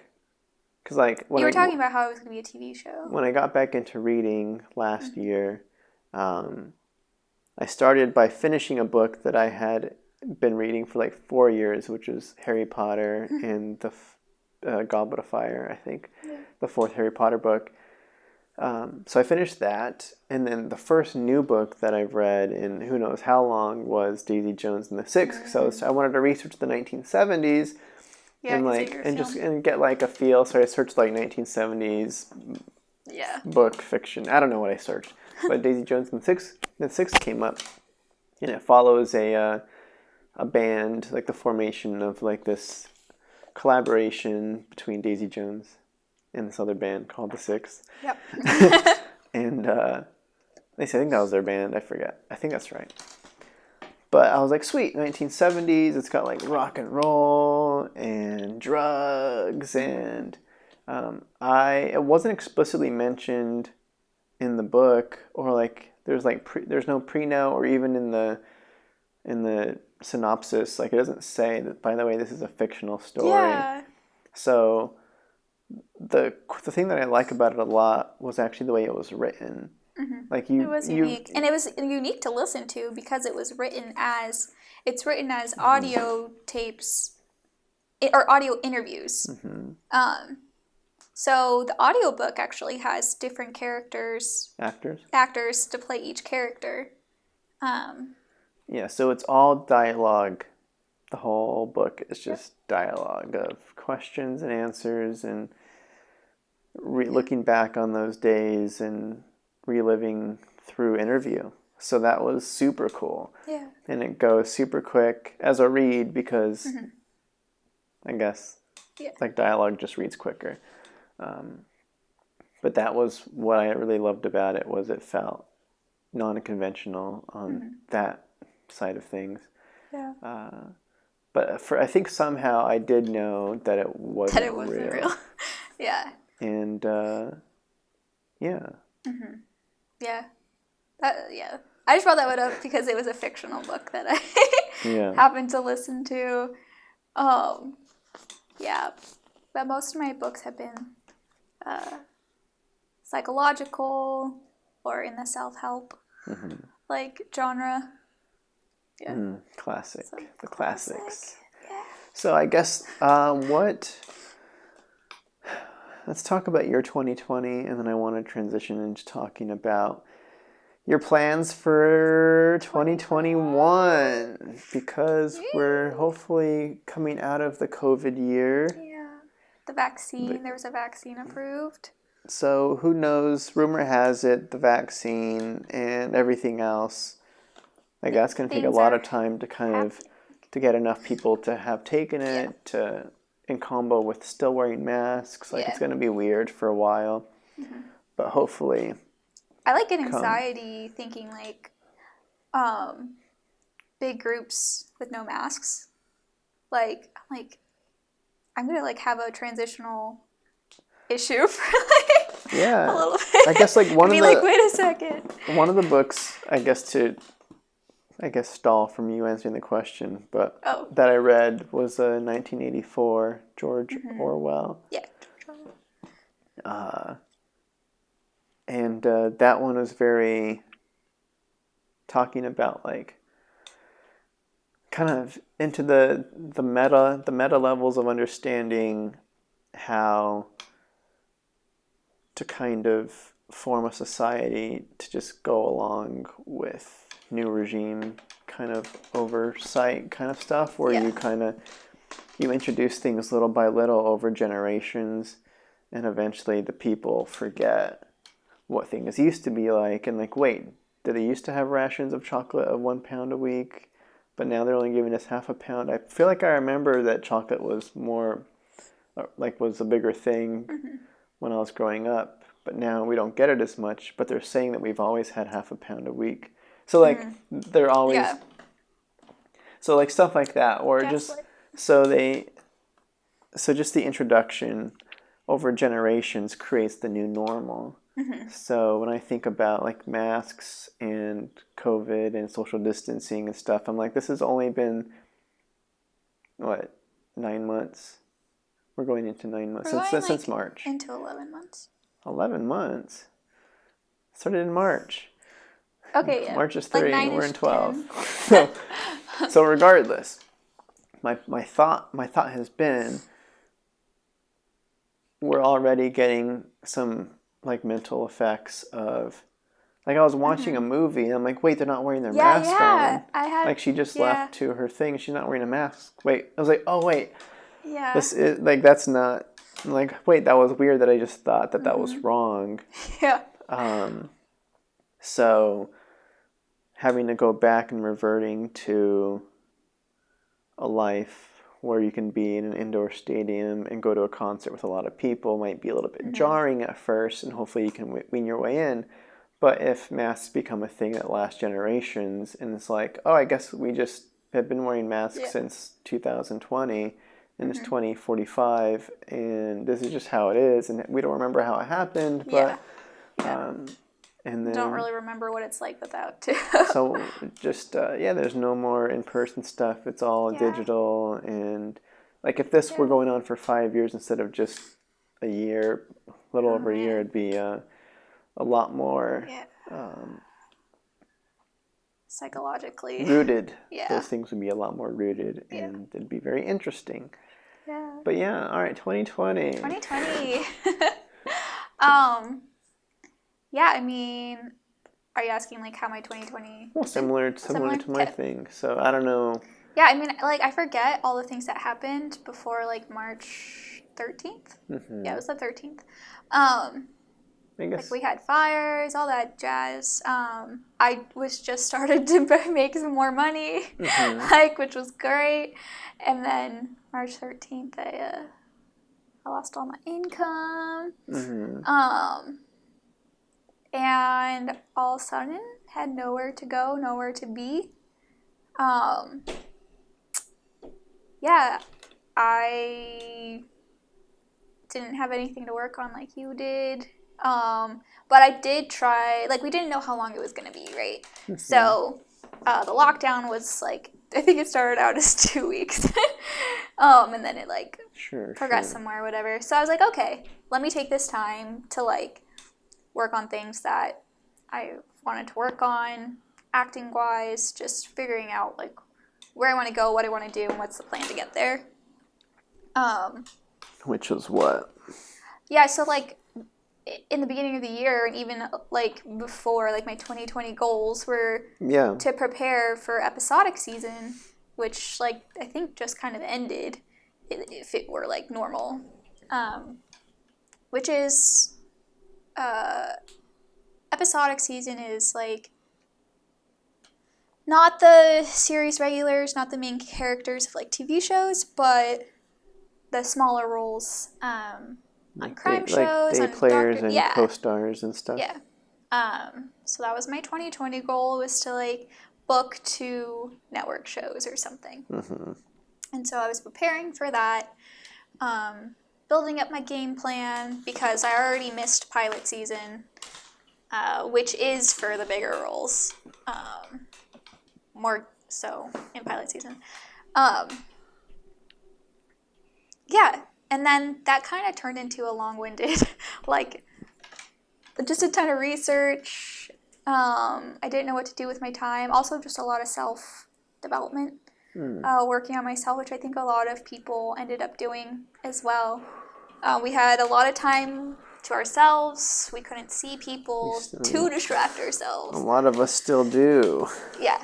And that's actually been really, really good for me. I think that's the thing I'm most proud of this year, is just working on myself. There is a tie-in to the feature. Oh, yeah? In It's What's on the Inside, I wrote a book that Rachel is reading and it's titled "Living with Yourself," and it's I don't know. I kind of like thinking about I mean, how it's a self-help book for Rachel. yeah. Yeah. But as far as learning to, in a way, live with ourselves during all the self-reflection. I kind of like feel like Rachel this year. I don't leave my home much, not because I'm scared to, but because we can't or shouldn't. And I've been working on myself to overcome things that I feel like have been things that hold me back in life, my success in life. Yeah. And then I did create a short film called Water. It's on my Instagram as well, IGTV, which I filmed with my roommate. And that was like core quarantine where like no one was leaving their houses. I don't think I hadn't seen anybody. But like I had to be creative. So I was like, I'm gonna shoot a short. It's just gonna be me and Teresa. Yeah. So that was as small as they get. It was the two actors and no crew. Like we both took turns pressing record. I set up the shots. Luckily I am into photography, so I had all the lenses and logs and stuff. So yeah, very cool. Yeah, and then I kind of took a step back from the professional acting side of things this year because there wasn't much going on anyway, and just told myself that as long as I'm creating things and being creative, like that's good for me because right now I have to learn how to survive in a pandemic, like, and pay my bills and all that jazz. Yeah. So now going into 2021, how has your thinking changed, knowing we're going into a new year, knowing, like you mentioned, there's a vaccine on the horizon, whatever that may mean for society? What have you let yourself imagine for going into the new year? Where's your head at? I forgot to mention that I am working on a few things to create like passive like income. So I'm working on art. So digital art. I started drawing in Procreate with an iPad pencil, Apple Pencil, creating stuff for like print on demand sites, and then I'm gonna like work my social media, like new accounts for the art stuff to see where it goes. We don't know. And then I'm also writing a book. Whoa. Yeah, I actually am almost done with the first draft on the social media growing. So okay. I don't know if I'll release it, but we'll see. I'm writing it. We'll see. I haven't heard about that one yet. Yeah, that's cool. a new thing. But anyway, yeah, you like told me about you're currently reading Rich Dad Poor Dad, and they talk about assets versus liabilities. I'm like, I need more assets. Like, I don't have money to buy assets, like ones that already have a return. But I was like, I could make some, so I have the free time. So I'm doing that. So hopefully that could potentially mean something for 2021. And then the acting side of things, it's a redo of 2020. Like, I'm going to prepare for episodic season, which again is in like end of summer, fall. I'm working on getting representation. I don't know if I've been hesitant to do it now because I'm unemployed and need to pay my bills. So we'll see. But yeah, so I think about how jumping into 2020, we didn't really know how, like, when the movie would be coming out, when the feature would be done and ready, and how long that process would take. I didn't expect it to leak into 2021, but I think it kind of works out. And like I talked about this with a previous guest too, Celeste, whose artist name is Talker, but she was talking about how she released an EP like and did like a couple of live shows right before COVID. So she had just released all of this work and then couldn't tour for it. Mm-hmm. So then during all this time, she's thinking about like, well, let me just make some stuff to kind of hold on to it and release it right when it's ready, when I can actually capitalize on it. Mm-hmm. So it feels like this is a similar thing where... Oh, so she didn't release it. She hasn't released any new music. But she's kind of getting it right, making sure it's perfect versus rushing something out now, because how does one capitalize on something, especially in that industry right now too? So with this, it feels like in a similar thing where it's like, well, there should be some light at the end of the tunnel on knowing when this feature is going to come out soon, and then hopefully like that could help assist you and like, all right, now it's going to be out. Yeah. And I can leverage it in different ways and that kind of stuff. Honestly, like I did think a little bit about how, okay, like now that it's being released later, maybe I'll be more in a place to like leverage it better, like in that sense of not being stressed and overwhelmed about like surviving. The essentials of basic living. Yeah, the basic living. My motto for 2020 has been back to basics. Great. I forgot to mention that. Yeah. Yeah. Big inspiration is Maslow's hierarchy of needs. It's a classic. Blah. Yeah. Yeah, because I know a lot of the, like you mentioned, me reading Rich Dad, Poor Dad. Mm-hmm. I moved on to a financial book because I had read too many not like self-help, but like the books about consciousness and who am I and how does my thinking work and how do I control that and like what is the individual these like crazy who am I books and a lot of those kind of come back into the basics of like meditation and being okay with doing nothing and just acknowledging your thoughts as thoughts and all this kind of stuff. So I wanted to move into a different realm, but as far as back to basics on like understanding who we are and how we work and I think restabilizing them. I think people forget what the basic needs are of a human, which like I'm guilty of. I did not consider my living environment and the effect that it has on me. I didn't consider the food I eat and the effect that it has on me. Mm-hmm. I didn't consider like having a regular sleep schedule and how that would also affect me. Mm-hmm. And then I didn't think about, the kind of work I was doing to make money and how that would have an effect on me. Mm-hmm. It's almost like I have it in my reminders to look up like how the human body works and like how even the brain works, like and what it needs to best perform. Mm-hmm. 'Cause we don't think about it. Well, some of us don't think about it. I mean, like I didn't. Now that I have an Apple Watch, like I get the amount of water that I'm supposed to have in a day.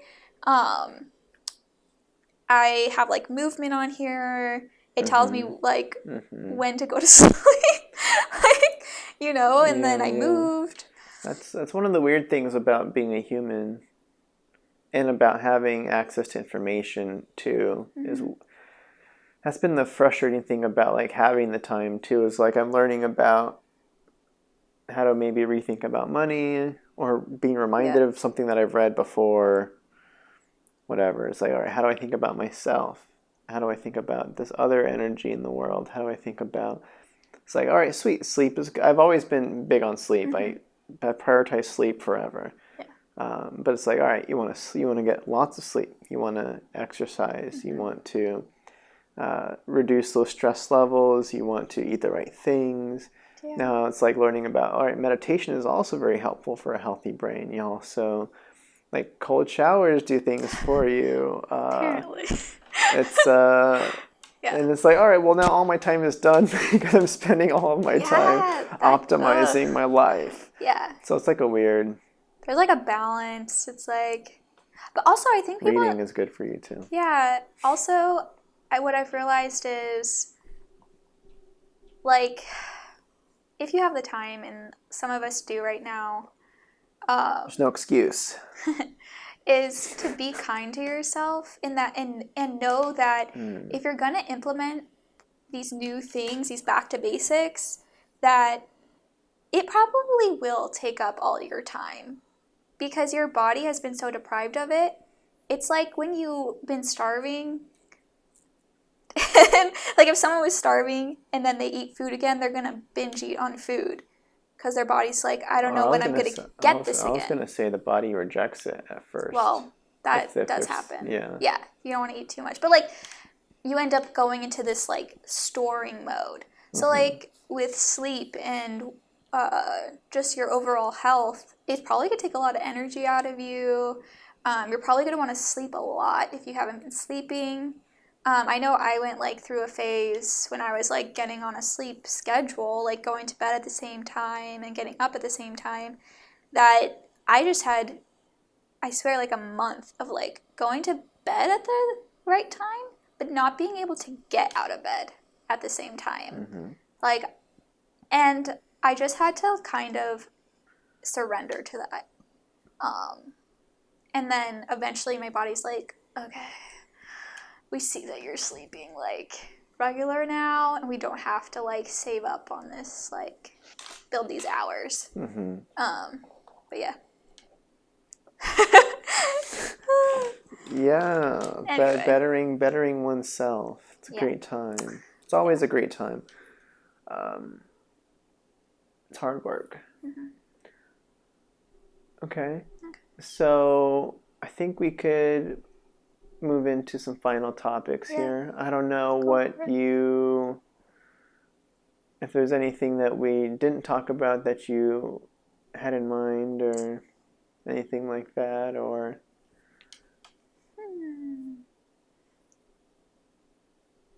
That's all I can think of. Okay. Do you want me to look at my list? Yeah, sure. Okay. Pull it up. Checking the list one more time. Checking the list.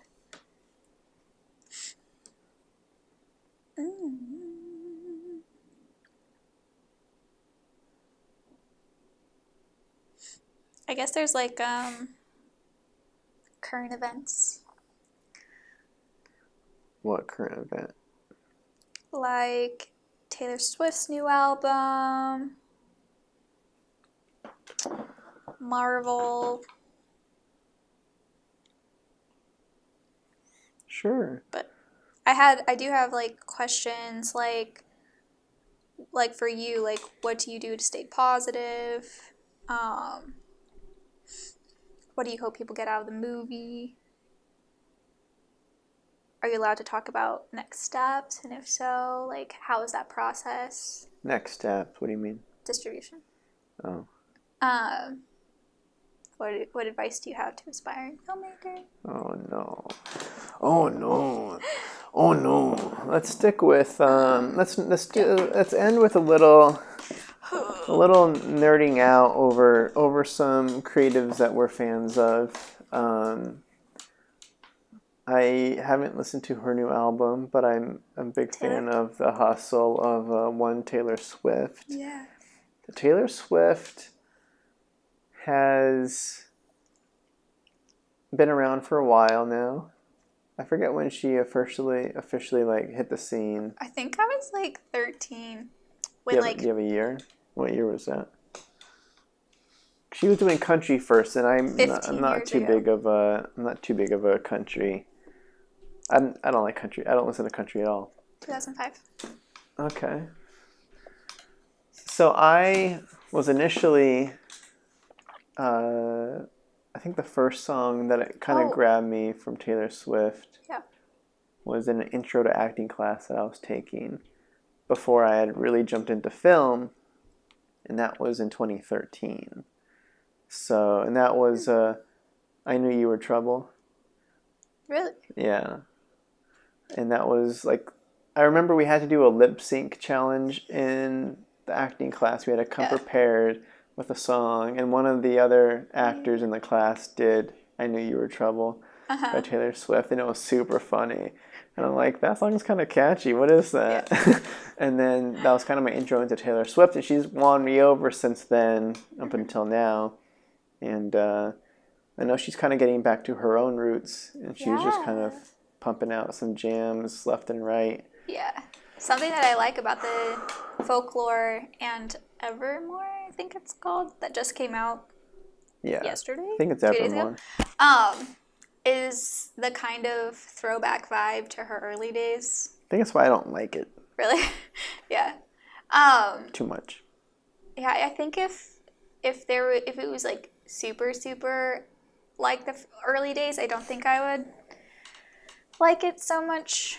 But like, for me, it's a good mix of her new and old. Yeah, artists evolve, and that's why it's kind of like more back to her roots. It's simplified. Also, like, her music's more relatable to me because I've experienced more life now. Like, before I'm like, yeah, whatever, like, who cares about this stuff?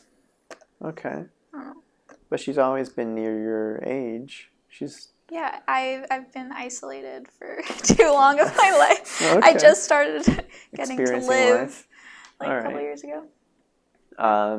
Is there any particular jam from her latest album you've been I haven't listened. Or? I mean, I haven't listened to Evermore enough to like know what the song names are, stuff like that. But for Folklore, I mean, I've been listening to it like that's like the go-to album. I can't do song names, sorry. But like I could look it up, but it's fine. The song the one that you've talked about. I like that one. Okay. I don't know what it's called either. I'm put on the spot. Okay. The one that I was gonna bring up from Evermore that I checked out primarily because I saw Willow? What? Willow? No. That's because I saw a talker posting on her story about it, and it was like bringing her to tears. And then I checked out the comments on it, and like it's just depressing people out, and it's just like, I guess, too relatable. It's called Happiness, and there's nothing happy about that song. No. It is super depressing, failed relationship, kind of like seeing a smile turn to a smirk, like what you used to see is now something else, and like when did your smile turn into a smirk, like that kind of stuff. Whatever. I listened to it, and it is sad, but it doesn't grab me as far as like adding it to any sort of playlist I've got. But I am a fan of like, oh my gosh, a whole another album. Woo! Yeah. And she has like a music video for one of them. Yeah, I think it's for Willow. But I didn't watch it. I want to watch it though. I checked out the video. It's cool. They reused the same set for part of it that they used in the other one. Okay. So I'm like, all right, cool. It's very COVID compliant. Yeah. I think she kind of upped her game on adding more people to the mix, but she does it in a creative way where she's still the only one on set without a mask. Okay. And everybody else has to wear a mask. But it's like built into costumes, and it looks really cool. Except for her love interest, who doesn't wear a mask. But as far as their intimacy, I'm like, all right, all they do is a handhold. That's like all the touching that she does with that person. So I'm like, all right, still, she's keeping breathing the same air and touching hands. She's moved up since the last one. Yeah. But no, it's got some awesome VFX, and I don't know. I have to check it out again. But go Taylor Swift. We're big fans. Yeah. Hope I'll get you on the podcast at some point. The other thing that I could nerd out to, and I don't know how much of it you looked into, but Disney just had their investor meeting, and that's where they kind of laid out all of their plans to kind of make the investors feel good about, don't worry, the parks aren't open yet, we're losing lots of money there, but look at all these other cool things we got in production, and these huge plans with Star Wars and the live action Disney. I think they're like turning Princess and the Frog into, they're doing that cartoon to their live action Cool. and all that kind of stuff. Yeah. But Marvel is where I'm at, because of course, it's still my big dream. I really want to see what's it called? With Elizabeth Olsen, who's WandaVision? WandaVision, that's what it's called. I really want to see that. That one comes out soon. Good, Disney but Plus. I don't have Disney Plus. So So WandaVision, they released a new trailer for that. Cool. I preferred the first trailer more, but it does clear up maybe a little bit of what's going on.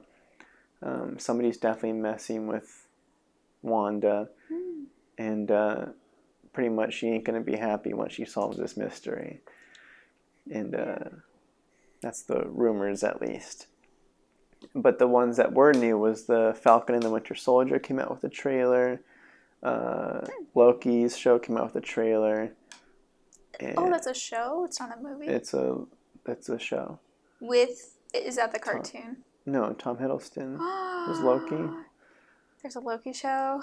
Yeah, I'll show you the trailer after this, because I want to watch it again. But, yeah, you watched it. You mentioned Owen Wilson is in that first scene. I didn't know it was a TV show. Yeah, it's a Disney Plus show. So they're all on Disney Plus. All those that I just mentioned are on Disney Plus. If anyone wants to share their Disney Plus password with me, I would not say no. All right, well, I'm sure one of your followers will hit you up. Cool. But yeah, so I just look at the lineup for Marvel, and they've got all these Disney Plus shows. Like Ms. Marvel, they had a little, like, it was more of a behind-the-scenes sneak peek. Ms. Marvel? Captain Marvel? Ms. Marvel. She's Pakistani. Oh! And she is inspired by Captain Marvel. I am not keeping up. She's a youth. She's younger, maybe late teens or something. Ms. Marvel. She's Pakistani. Okay. And they have a whole cool team working on that. So they more had like a sizzle for that, with like, oh, here's our lead actor, and we're all unanimous on her, we love her, and also here's the writers, and here's like the 4 directors working on the series, and they're all they come from super cool backgrounds. So different voices and different heroes, and then they released like the whole chart of like they've got all the movies and all the Marvel, and it's like, I'm just like, all right, let's. Do you feel like having too much is watering it down? Well, we haven't watched any of it yet. Having the year off has been helpful. There's so many options. So what it's going to be like, for those that aren't too familiar, is likely you'll have Disney Plus, and you'll have a show running at every moment of the year. So you'll have WandaVision releasing like weekly episodes instead of the binge model. And then when that's done, Black Widow's going to hit theaters.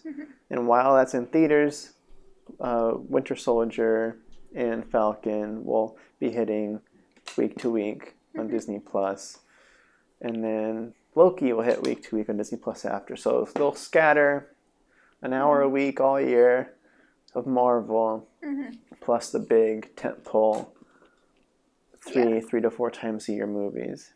So it's going to be a lot, and I'm wondering if I'll actually be keeping up or not. Yeah, I haven't even been able to watch a movie like in 2 years. A movie? Well, I mean, I've watched some, but like if I'm by myself, like it just doesn't happen. Oh, you're saying in general? In general. I can't even barely sit down and watch TV shows. It took me a while. During early COVID, I couldn't watch anything, but I've finally loosened up to be able to watch stuff. I just started being able to watch like TV shows, and I finished one series this year, which was Zoe's Extraordinary Playlist. But besides that, it's been a trickle of first episodes. If it doesn't grab you, I do want to watch the Queen's Gambit. Yeah, Queen's Gambit on Netflix. Yeah. Limited series, 7 episodes, nice and I could do that. Approachable. Yeah.